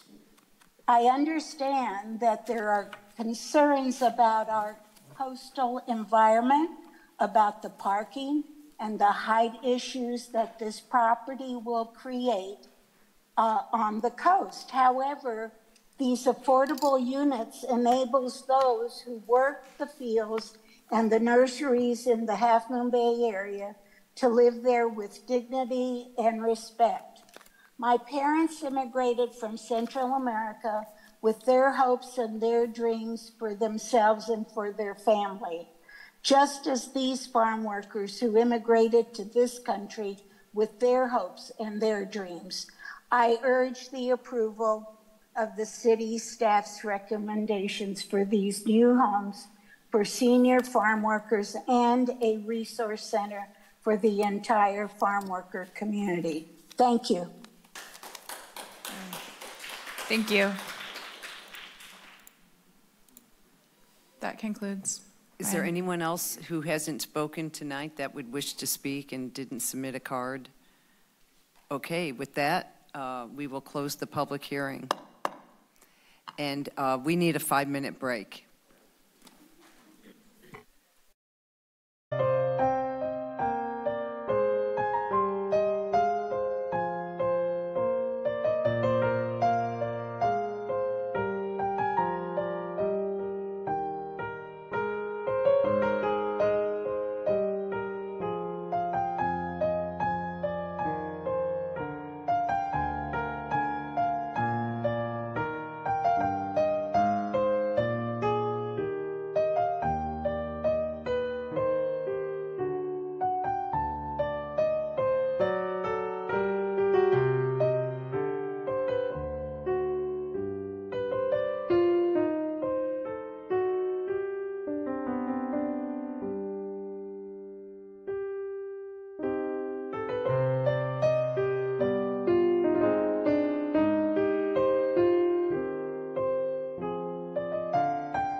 At this Okay. point, we will begin our questions.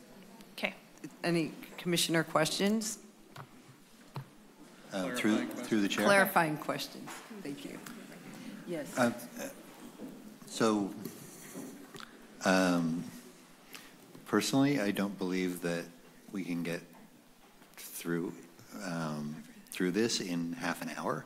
I don't think that's sort of physically possible and mentally possible. I think we should delay it.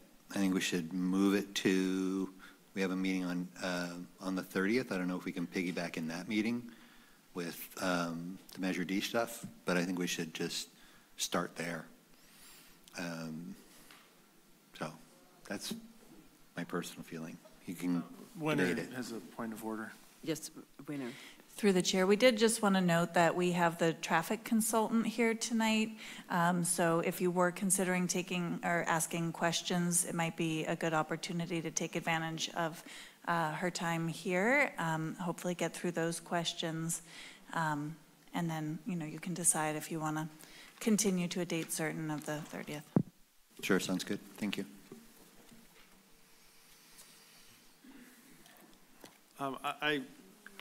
I was going to start someplace else, but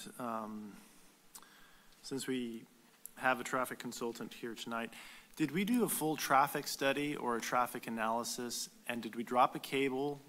I noticed we did it one day, and did we do one side of the street, which was a question that I missed. I didn't see that in the staff report. Erin Vaca with DKS Transportation Consultants is here, and so she could explain the protocol behind the traffic counts and the analysis that was done. Yeah, so we did look at weekend conditions as well as weekday conditions, and traffic counts were collected at the 3 study intersections as well as the project site driveway. I think it was just a one-day data collection for a Thursday, and then we did Saturday and Sunday as well. And did you do peak times on Saturday and Sunday? We did a midday peak hour, because that's generally when the traffic is highest on the weekend. Sunday at like 6 o'clock? 6 p.m.? Yeah. Not 6 p.m. specifically. Okay, that's when we have F level service coming out of Half Moon Bay on a weekend. And you did it in December 12th? That was the Tuesday. That was the date that I saw. Or November. That sounds right. Yeah, I'd have to Okay, confirm so you did one day? exact date. Go ahead, Hazel. Did you do any studies during the basketball season when and soccer season, when the areas, and volleyball season when the area is very impacted, and also when there's activities at the church hall that conflicts with it? So I don't know how extensive that was, as far as how extensive your study was to include those types of things that go on, because sometimes it gets pretty rushed in that area. Well, we did aim to collect data that reflected kind of typical or average conditions, recognizing there are at sometimes special events that totally change the picture here in Half Moon Bay. Yes, these are generally not special events. These are planned events during the entire year. And if, the intent is to ensure that the Farm Worker Resource Center is going to, relinquish whatever activities they need to relinquish during that time period, it should be acknowledged for the entire seasons of the times the sports events are being played, because we have major soccer tournaments that come to the coast as well. If, for example, there's no farmers market, there's no soccer, there's no basketball, there's no volleyball happening during that time, and I don't know if there were any weddings on that Sunday, but that trifecta, that whatever that is, pentafecta, that happens many weekends. And so did you note any special events that were happening when you were doing the traffic study?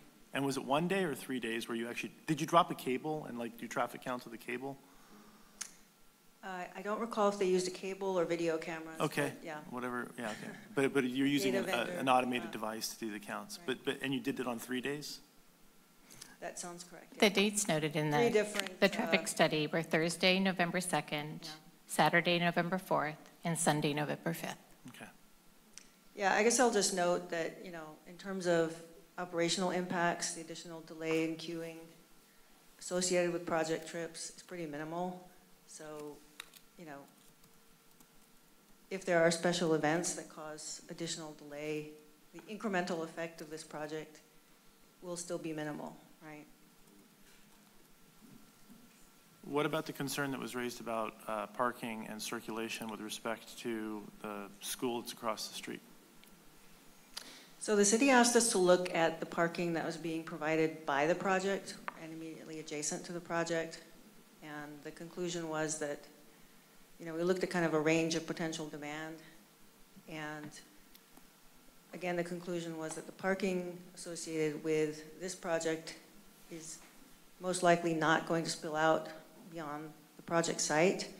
And I think they talked about putting some conditions on, like having the ALAS employees walk over rather than potentially take up more parking spaces. Did you look at both sides of Kelly? No, because we were just examining the adequacy of the parking to be provided on site. So the conclusion was that it's not going to, you know, spill out over the project site. So there were 150 people here. The residents who live there are about 120 or so, whatever the number is. I had to park across the street for the special event that's happening today. And it's only one event. Actually, there were 2 events going on tonight. So we didn't incorporate any analysis on what happens. Like, that's the spillover. I mean, like so you're saying there'll be no spillover even though there's more people. So I think, yeah. I'm sorry, Yeah. I think it's the city that did not give them the additional scope of work. I mean, Right. you just did exactly what the city has asked you to do, and you've accomplished that. So I think the city's scope of work needed to have been very extensive, and I don't know whether the city can do that. I do have another question. Did the city ask you to conduct a parking occupancy and turnover study for the on-street parking along Cali Avenue? That was something we looked at earlier. Did you do the studies?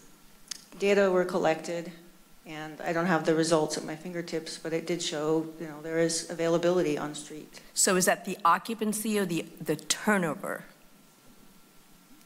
I believe we took a couple of sweeps through the area. Yeah. At what periods of time and for how long? Again, it was looking at typical weekend conditions. You typically look at it in the evenings because that's when, you know, sort of residential parking is at the highest demand. And then I believe it was midday on the weekends. You're doing the conditions on the ground today, or at that time? Did your study take into account the new Opportunity Center? Does it take into account the new housing at the school district that's being proposed across the street from Highway 1? Does it take into account any other foreseeable projects that have already been approved?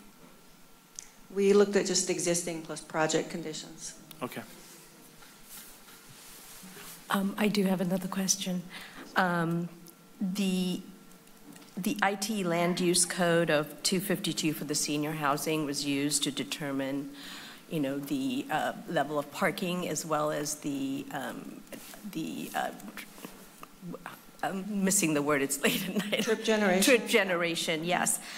But you used the land use code of 252, and I was just wondering what the data sheets for that, the background data sheets for that look like. I mean, I'd like to see that curve and how many points on that curve was for this type of housing, specifically senior farm worker housing, and if that data exists, and if it did exist, if that can be used to determine. Yes, I have that on my to-do list. I'm going to send over a copy of that for the data sheet. For the 252, but is there any other analysis that is for farm worker senior housing that is more appropriate for this? Because there's senior housing that I don't know what that demographic looks like. And I'd like to understand, from my perspective, what the demographics for the use of this kind of facility is for this type of housing proposed, at this site. Yeah, so there isn't a specific ITE land use code, for low income and senior housing. So we thought this was the best sort of analog. And if anything, it's conservative because, lower income households tend to drive less, own fewer vehicles. But we did use a range of rates in the parking analysis, and at the other end of the spectrum was, the ITE rate was something like 0.6 per unit. And we also looked at some recent projects that have been built in Half Moon Bay and the parking ratios that were required for those projects, which averaged out to about 0.8. So we did look at that range, and you can see in the report. And I also mentioned we did not account for the ADA spaces because we don't really, have any good information on whether the residents will use those or not. So we always just kind of hold those aside. So that's another 5 spaces that are provided by the project, but we didn't necessarily take credit for. Do you have another one? Anybody else have another one that would like to? Keep going. Yes, keep going. Okay. So the 25 city spaces that are noted in Table 9, where did they come from? So those are the spaces that in the presentation by the architect were noted that where the angled parking is currently, that driveway aisle is going to be reconfigured, and you're going to put in perpendicular parking and thereby increase the number of spaces. Increase the number of spaces from what is existing now, or what? I didn't understand what that meant. There's going to be 25 spaces that are kind of public shared parking there. I went through and did this, and I think that if I read the project correctly, there are 18 new parking spaces, replacement spaces, that are being created outside of the specific project area that's 555 Kelly, so right in front of here. They're going to reconfigure this space, and they're not taking away any parking. It is actually 18 are being replaced. Is that what's going on there? That's correct. And then there are 18 private spaces that belong to the 555 Kelly project. There will be 18 spaces in the garage specific to the new project. The 18 spaces that are there right now that will be removed from the project will be replaced in front of the Ted Adcock Community Center. Okay. So in total, there will be 28 spaces in front of the community center, 25 of them standard parking spaces, 3 of them accessible. So those are the 25 that are referred to in the report on publicly owned property. So it's just restriping? There's new parking areas being created because the drive aisle is shifting over. If it would help, I can pull up an exhibit that describes what the change is looking like. That's, I believe, Christy, is this where they're removing the island and the trees? So, and that's, okay.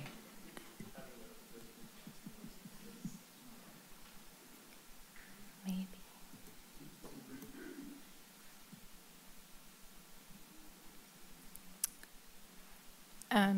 It doesn't seem to be doing a whole lot. This is Mercy's. We have to close this one and open your breathing. It goes not working. What happened?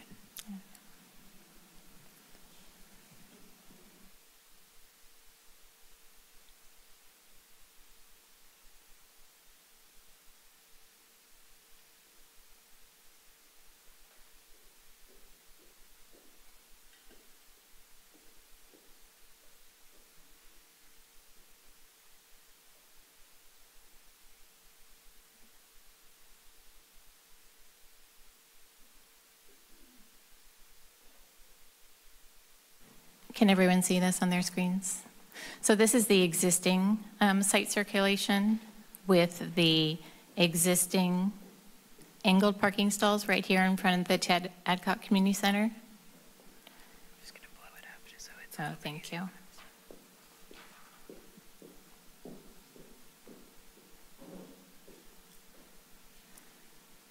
Then the future project will look like this. And so it's realigning this entry drive here and then reconfiguring the stalls that are right in front of the community center to being your regular parking stalls and adding these additional ones down here. And if you can't see my cursor, as Vinter pointed out. Remind me what the parking analysis says in terms of the deficit of parking from the project? The parking analysis does not identify a deficit for the project. I read a narrative that said there's an expectation on a certain number of parking spaces generated by the project. And there's a certain number of spaces that are being provided. What's the difference between those two?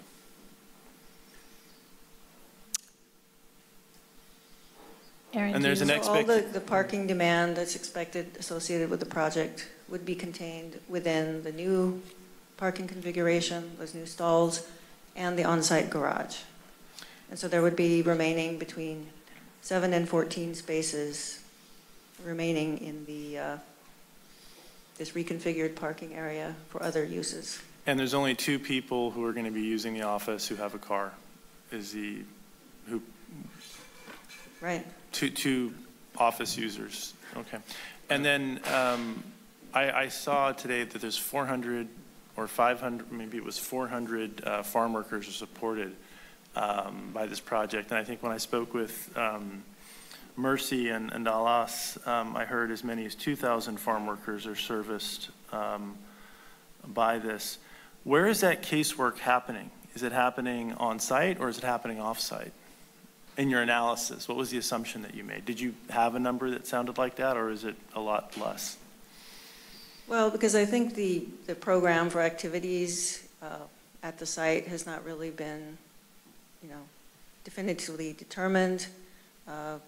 We were led to understand that most of it would be, caseworkers meeting with individual clients kind of on an irregular basis. So that demand, can most likely be accommodated by those extra 7 to 14 spaces. But you didn't have a specific... If they do have some large events, that was a very specific recommendation that you need to coordinate and not hold any event that might, draw greater numbers of people at the same time as the farmers market or any other event going on in the area. So, go ahead. Oh, sorry. The traffic analysis additionally pointed out that the ALA staff would be coming from other ALA's facilities and that the clients who were expected to be serviced at the Farm Worker Resource Center would be living on site.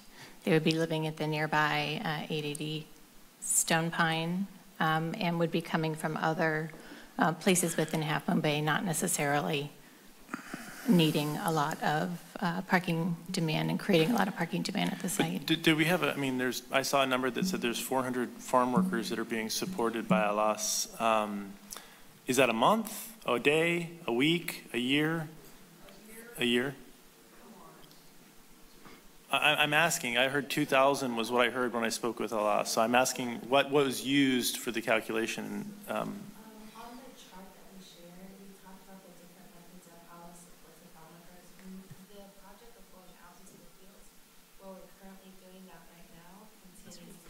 You have to be on the mic because this is being recorded and we wouldn't be able to hear you. Thank you.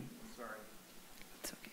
Yes, so as we shared on the presentation, our primary work is going out into the fields and doing case management out in the fields. That continues forward. This does not replace that at all. And we also have the farm worker bus. So when we say 400, we're going to 30 farms and we're working out with the farm workers on those farms at this time. Our primary work will be with those 40 plus that are the residents that are going to be living on site. Definitely that will be that's a good number of about 100 people, I think, right, that we're talking about. And then in addition, we will have some other like groups or education classes that we can have from time to time. But the primary work that we're going to be doing continues to be out in the fields and case management. So those numbers that you're getting is from our current work right now that is out in the fields, not that it's going to be happening there. So if I'm understanding, the resource center that's proposed is really just for the residents. It's not really for anybody else. It's just for the residents. It's for the residents, and we will be having other programs and events as they arise and that we can serve, but we're not expecting to bring in all 400 there. And I think at the same time, what I do want to say that Alice is very aware of the traffic spaces and the spaces that we're taking in that area. And so we've made a commitment with Mercy and spoken to the city that we would be very diligent about making sure we're not going to be having events during times that there's also events there like farm worker, when they come for the farmer's market or other events, like obviously there would have to be coordination. So can I ask the traffic person or parking person? So I don't understand. So I understand that you're saying that 1/3 of the people don't have cars, and so there won't be an increase in parking, basically. But there will be. But are you counting the 2/3 of people who do have cars and the visitors who come to see them, and the Meals on Wheels that comes to drop off food, and the caseworkers that come over to visit them? Are those part of the parking figuring that you're doing? I don't understand. Well, the ITE rate definitely includes all parking demand because it's basically a series of studies that were done on different sites. So it would include visitor parking as well. And that parking rate, generation rate, was about 0.6 spaces required per unit. And we also looked at the other, a more conservative number based on local projects, just what was required. And I did confirm with city staff that these recent projects have not had any parking supply issues. And that rate was 0.8 spaces per unit. So we looked at that range. So that 0.8 includes all of those things. You looked at all of those things. You included the people who are visiting, everybody who's living there. You're including all the services that get delivered to very senior and elderly, people with health problems. Like you're including all that in the 0.8. Is that correct? Well, the 0.8 is really just an average of what has been required and what has worked in recent Half Moon Bay projects. The 0.6 number would definitely include any visitors or anything like that associated with senior housing. I'm sorry, go ahead. Can I? I have a question about the senior houses. This is that 252 senior housing ITE. Was that independent living, assisted living, memory care? I mean, what does that include? I'd have to go back and read the specific definition, but I believe it, is basically age-restricted housing. So, but the services that are provided, independent living. So this, I don't know if this is considered independent living or assisted living. So independent living for senior housing, but senior farm worker housing is different, right? So because I don't know. I'm asking the question because I'm not a traffic engineer. I don't know what's included in these data sheets or what the demographics include and what part of the country this was taken, if it was in high-income areas, low-income areas, where this was. And so this makes a big difference to me if I were to look at this and understand the study itself, that those data sets mean something to me, especially when I look at those curves, at the points on those curves to see how well that curve fit into those data points. It's just something that I need to make sure that I'm not putting this facility in a detriment in the years to come if ALAS expands their services, and then they're at a detriment and the community's at a detriment. And that's something that's very important, because I've seen these things happen in other cities. There is there are lawsuits everywhere about parking in Marin County and other parts of, the Bay Area where parking was not included because of the law, and it's created a bigger issue just because the law told them not to do it. It's created more unforeseen issues, and it's something that I'm very concerned about. Yes, and I will follow up with that data sheet. To my knowledge, there's no specific study that's been done on specifically senior and low-income housing and parking generation, so. Point of order, I'd like to make a motion to extend till 12, and I won't ask for another extension. I know some of you have been up since 4 in the morning. And this is just for parking. So moved.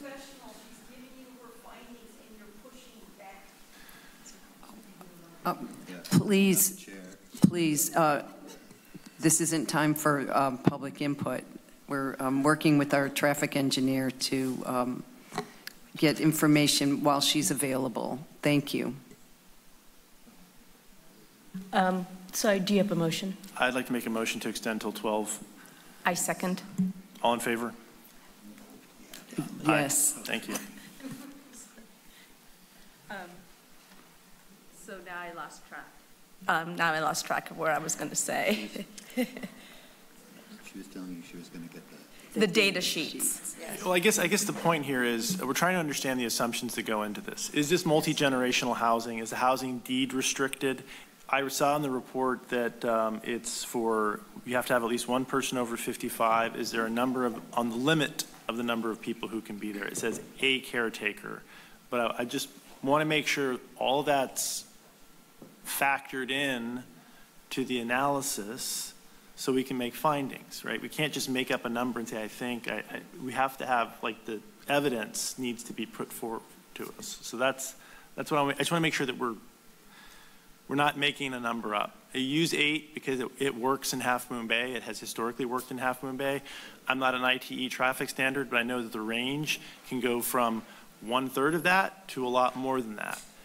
And so just help us understand, like what's the basis for this, and also I'll express the concern that we have reasonably foreseeable projects that are coming that are going to impact this area. There's 3 major projects.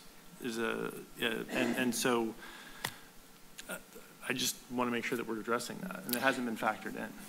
That's correct, and I looked at that as the cumulative impacts of the future projects that are going to be coming through is something that I think not your issue as a traffic engineer, but something that should have been mentioned to you by the city staff. And I'm really wondering now what that scope of work was given to you and what the data sets that you were supposed to look at, whether how broad it was, how narrow it was, or what it entailed. If you could share what the city had asked you to do with what data sets for the study, because I don't know if this is a limited, very minuscule study for just this project. Well, we were concentrating on just identifying any very local traffic impacts. So the study intersections were all along Kelly Avenue. And I have heard there is another project proposed for the other side. But these intersections do have capacity. There's some delay. There'll be a little, Correct. Intersections, capacity, I'm more concerned at this point about parking. The intersections is a whole different question that I have, but I don't think I was going to get into right now. But switching to the trip generation studies that you did, what is the city's baseline VMT? So we didn't look at VMT for this project specifically. However, I do recall a few years back in a different study, we analyzed the aggregate effects of the city's proposed housing element. And I do believe this project is consistent with the units assumed in that housing element, and did not find that it increased VMT per capita for the city in aggregate. And so if you're concerned about VMT, putting housing in the central city near services and so forth is the best location for it versus something that might be more on the outskirts that requires people to drive more. And then I guess I'll also note that although the city has not adopted a VMT baseline or thresholds of significance, the Governor's Office of Planning and Research has issued technical guidance that state that it is a reasonable assumption to presume a less than significant impact for 100% affordable housing, which I believe this project consists of. So kind of based on those that background information, you can make a presumption of less than significant VMT impacts.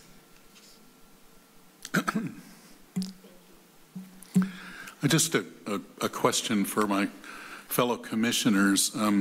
What level of energy do you think is appropriate to put into the discovery about parking, given that state law would prohibit us from imposing any different requirements on parking?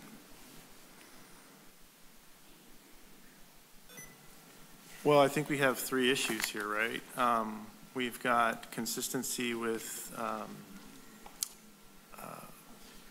we have a CEQA, I'm not sure the order of things, but there's a CEQA analysis where we have to make findings that this is consistent with the policies in the LCP in order for us to grant a CEQA exemption.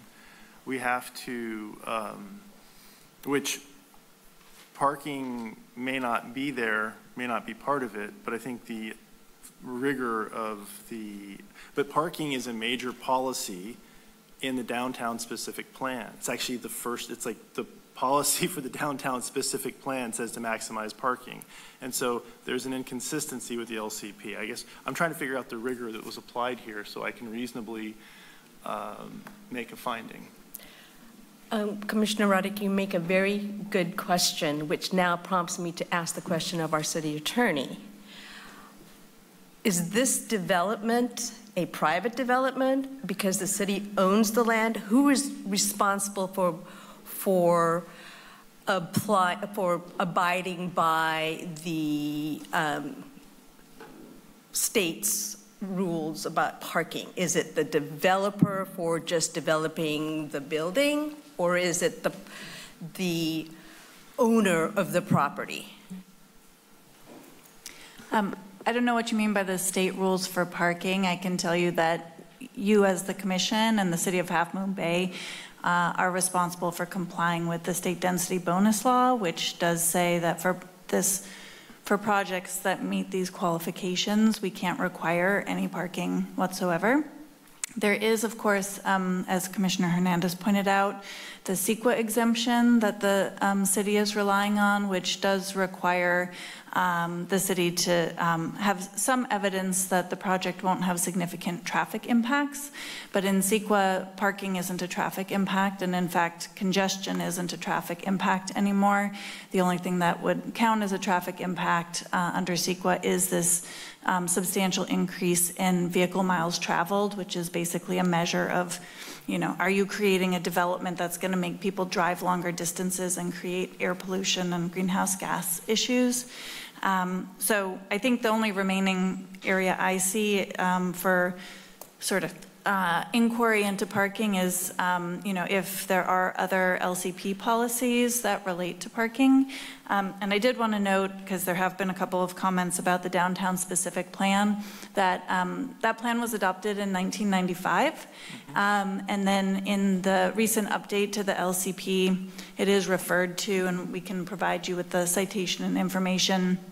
But it's noted in the current LCP that that plan is going to need to be updated in order to be consistent with the new LCP. So I just wanted to point that out as you're considering which policies might be relevant here. Well, I would love to get into that before we depart, but so to go back, we need traffic is a consideration for CEQA.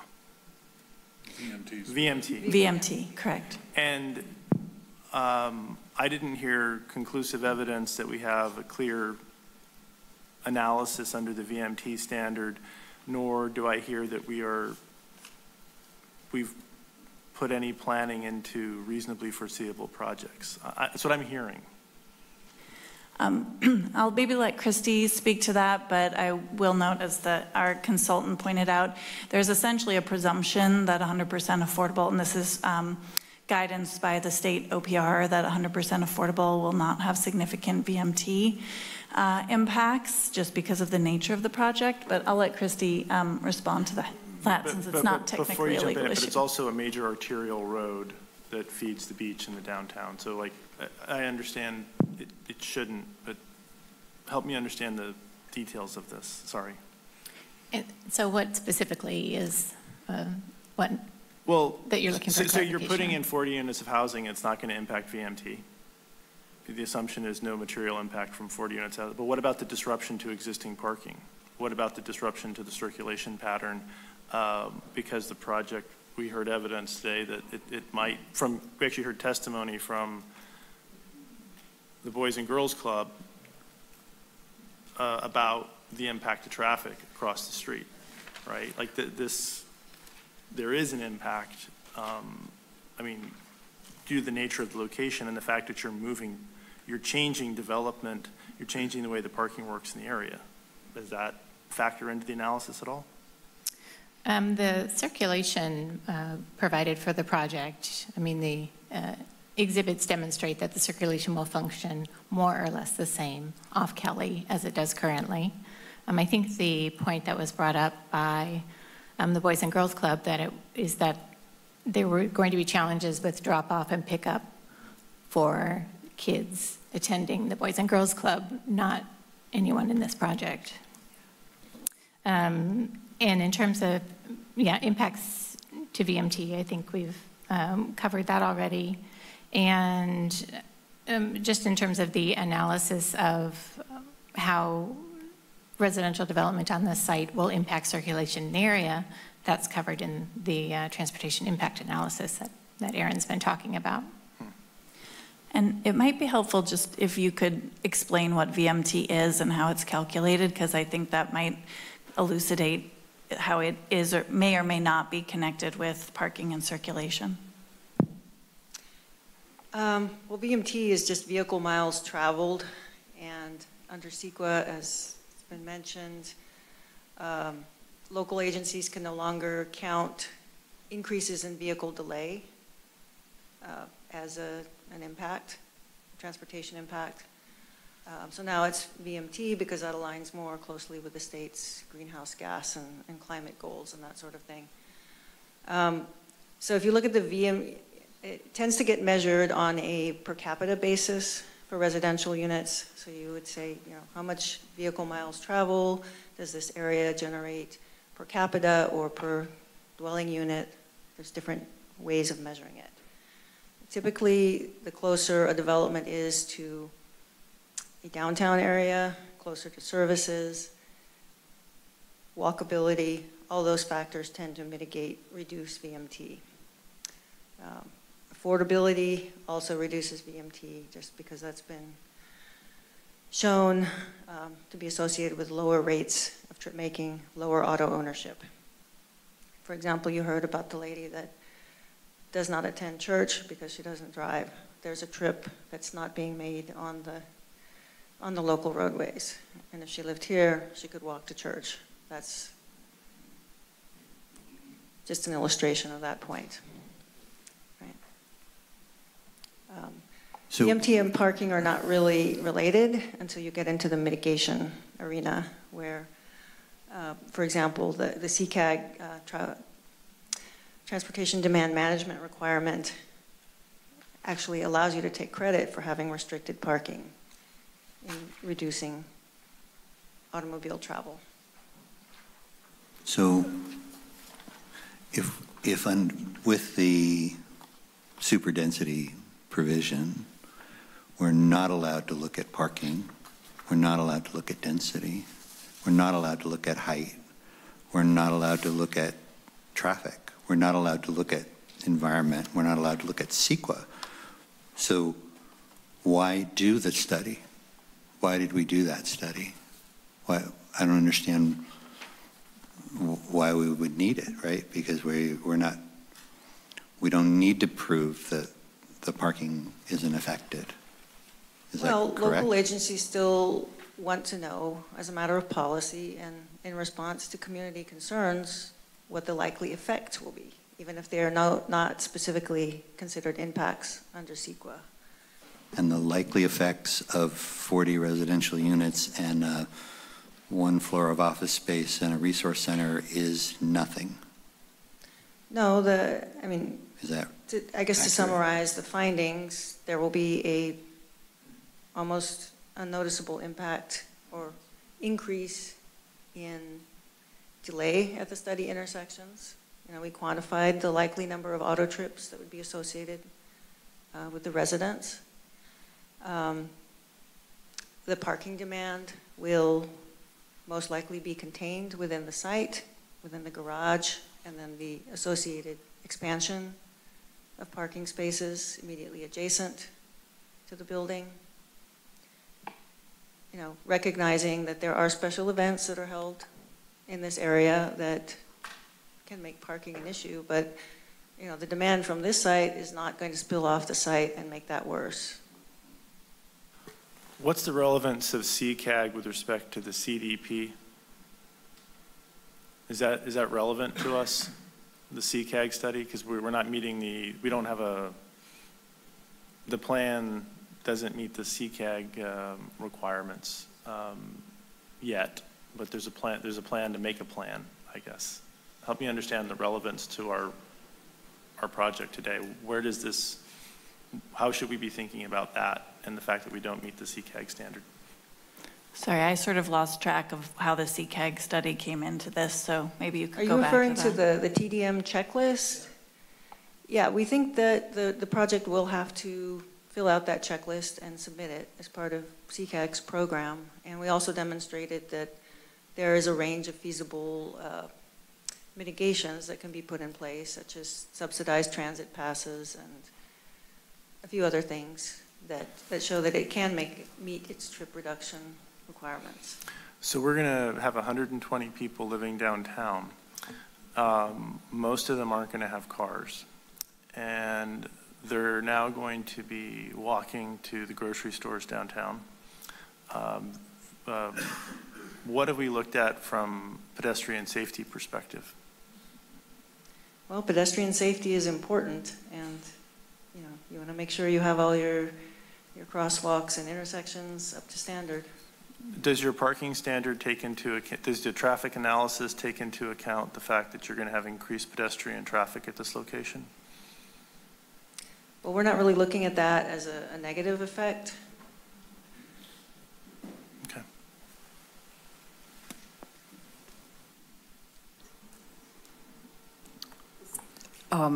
I'm just wondering how this relates to our appeal of our condition of approval on Highway 1 and Kelly Avenue by Caltrans. Because if we have pedestrians walking in the area and they're trying to eliminate the conditions of approval that we put in for safety, I mean,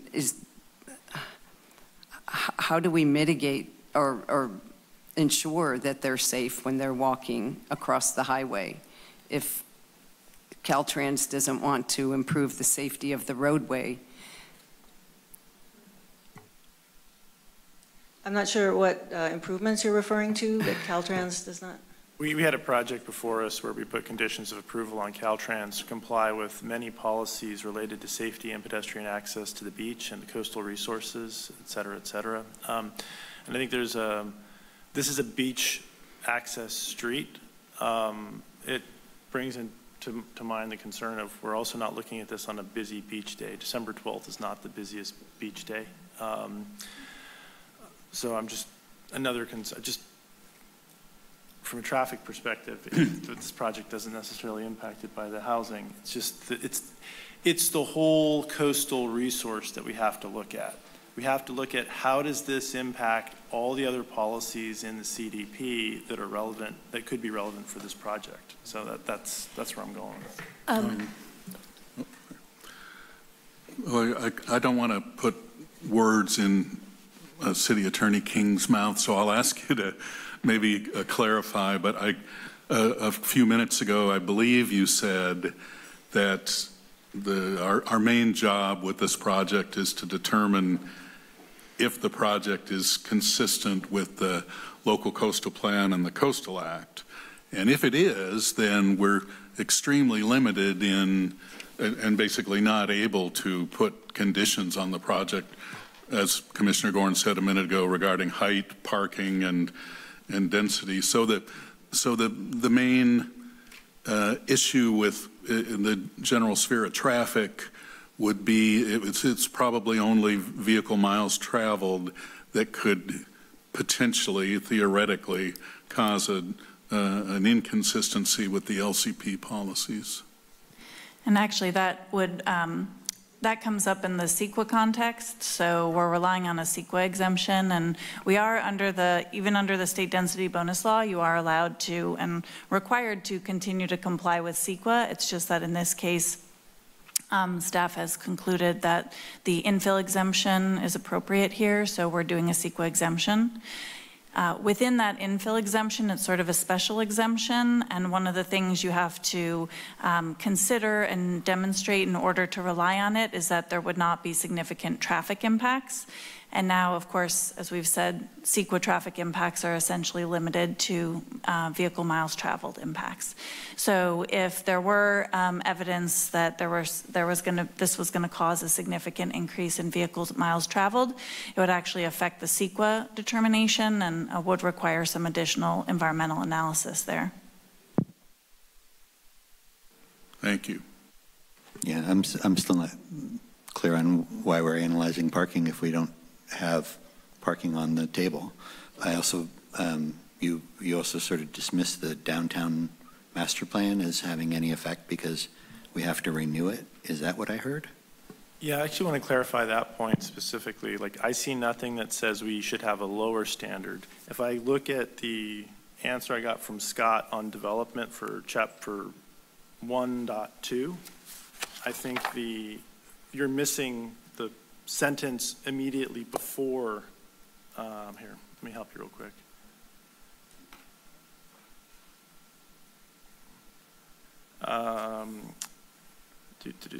Is that what you meant? In advance of updating the implementation plan for conformance with the policies, okay, so this is what you guys cited.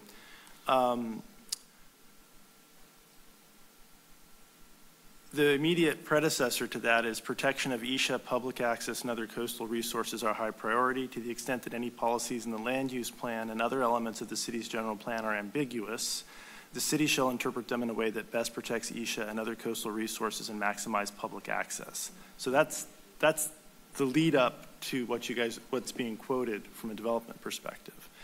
And I see nothing in the plan that says we should apply a lower standard. In fact, we have to maximize things like public access consistent with the Coastal Act, maximize protections for coastal resources. There's nothing that says the downtown specific plan no longer applies. There's language that says it needs to be updated to be consistent.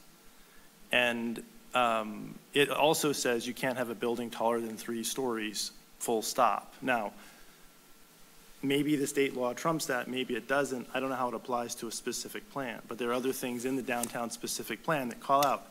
This should have design standards that look like a gateway. This has, there's policies that need to be maximized. So the land use plan for downtown is still on the city's website. Is it still in effect? Yes, so the section that I was looking at is in chapter 2. It's in the discussion of heritage downtown, and I think you were looking at this as well. It says much of heritage downtown is included in an adopted downtown specific plan, which will require replacement or updating to implement the LUP. So I think maybe if we are going to continue this discussion till next week, it might be helpful for us to look at those policies, consider which ones seem to be still applicable given the adoption of the new LCP, and any consistency issues that might come up related to it. Would that be helpful? It would be. I also have the question of the 515 Kelly also has a workforce overlay. And the workforce overlay is not mapped. There's language that says we should do this. Staff are taking a position that we should rezone 555 Kelly today, which is in the CD district, not in the public services or whatever it is, the district. Yeah. Well, 555 Kelly, the house, the existing house, is in the commercial downtown zoning district. And so I thought if we make a change to the zoning district, that or land designation, that has to be done through a modification, a coastal act. Coastal Commission has to approve that, right? Yes, so we don't need to rezone 555 Kelly for two reasons. One is, well, actually, I think primarily for one, which is the policy that I believe staff cited to you. We have a policy in the LCP that acknowledges that by adopting the LCP, there's going to be some at least temporary inconsistencies between the LCP land use designations and what the zoning code, the zoning designations. And until those can be corrected, the land use plan controls. So we don't need to rezone the project. We can go with the land use plan, land use designation in order to process this project. But that's not what it says. I mean, so I would like to look at 1, 2, and I'd also look at the analysis in Appendix A that goes through the description of like where we should apply things, because you're loosening a standard for protection of coastal resources. And I want to make sure that we're doing this the right way, because here's the problem. This is a great project. I want farm worker housing. I wrote many of these, helped get many of these policies put through. The problem is, I have problems with the way 2102, the workforce housing overlay, is being interpreted in context with this new state law. And what this would allow you to do is to build a 6-story building at 515 Kelly, and you can put as many housing units as you want there. We have a YIMBY law firm, literally that's their name. They've sent us a statement saying they're going to sue us if we don't build the maximum number of houses wherever we possibly can and ignore our standards. And you could put a 6-story building next door with 400 units of housing under this law. It's already mapped, but that's not what this says. This says you get 10 units of housing for this location, up to. That's what this says here. So I need to spend a little more time thinking through this, because my concern isn't this project, it's, oh, what happens when they decide to tear down Ted Adcock Center and put up a 6-story building that goes all the way along here? Maybe that's what we want, but that's not what the workforce housing overlay says in the CDP. It says you get 10 units of housing for Ted Adcock. It doesn't say you get anything for Kelly, 555 Kelly. 555 Kelly doesn't exist from a workforce housing overlay perspective. So those are the things I'd like to make sure we address. Did you have any? Sorry. Well, and I do have a concern about what we are supposed to decide. So if the downtown master plan applies, then we should be looking at parking, height, density, environmental impact, right? And so you're telling me that we can't look at those. So I would need that explained. Thank you. Because I'm worried that we have a policy, the workforce housing overlay may be combined with facilities and institutions land use designation. And that, with the cudgel of the new state density law, it opens up the entire downtown, which is not the intended desire when we drafted the LCP. In fact, it's the opposite. It's to protect the character and nature of Half Moon Bay, right? And I can see exactly how carefully worded the visual resource language is, but the heritage downtown starts from the map and in the descriptions from Highway 1 and it goes to Main Street. And I want to make sure that whatever we do doesn't open up heritage downtown to unlimited development. And we have some architectural standards and things that we can apply, but that gets real tricky because what are the objective criteria, right? We have to have objective criteria to make changes. And I just want to make sure we're not opening up Pandora's box here, because we love the character of our small town community, and it is a narrative that feeds this entire document. And Appendix A, I'll send you the section just so we're all on the same page. Appendix A of our LCP talks about when entitlements that allow flexibility, how they're used. Maybe it requires a special permit, but that needs to be part of the implementation plan. Like, there's a lot of complexity here. We're trying to avoid creating a problem. And maybe we use that special permit language. I don't know. But this could wreck downtown, not this project, but the precedent it sets, because it literally lays a path to unlock everything we do if we do it the wrong way. That's the concern. And I also have concerns about the size and scope of the project. Can you put a basement in? Can you condense things? There's 5,000 square feet of real estate at Shoreline that's currently available at a good price. Like, can we get some creativity here? I'd love to see some creativity before we meet again, because normally for a project of this size and scope, we would have done a planning session with the planning commission at the very outset. That's what we've done for many other projects that are major. We didn't do it for this project. And it's a real bummer, because now everybody's excited about this project and there's a funding grant and there's all kinds of things that have been done. And we're asking these questions now. And it's not the right time to be asking these questions. We should have thought about it a year ago. And maybe somebody did and they just wanted to jam this through. I don't know. That's the concern.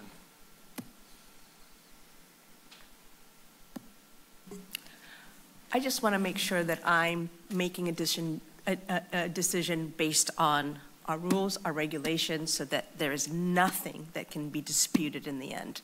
And right now, I'm having a difficult time understanding, number one, why we're having a discussion on parking, taking a lot of the time. I mean, I don't know why we're having a discussion on parking, because it said clearly in the agenda report that, parking should not be considered, but yet there was a parking study that was done, which made me think that, wow, city staff is really thinking that parking is an issue, because they even put conditions of approval for parking in the conditions of the approval statement, Exhibit B.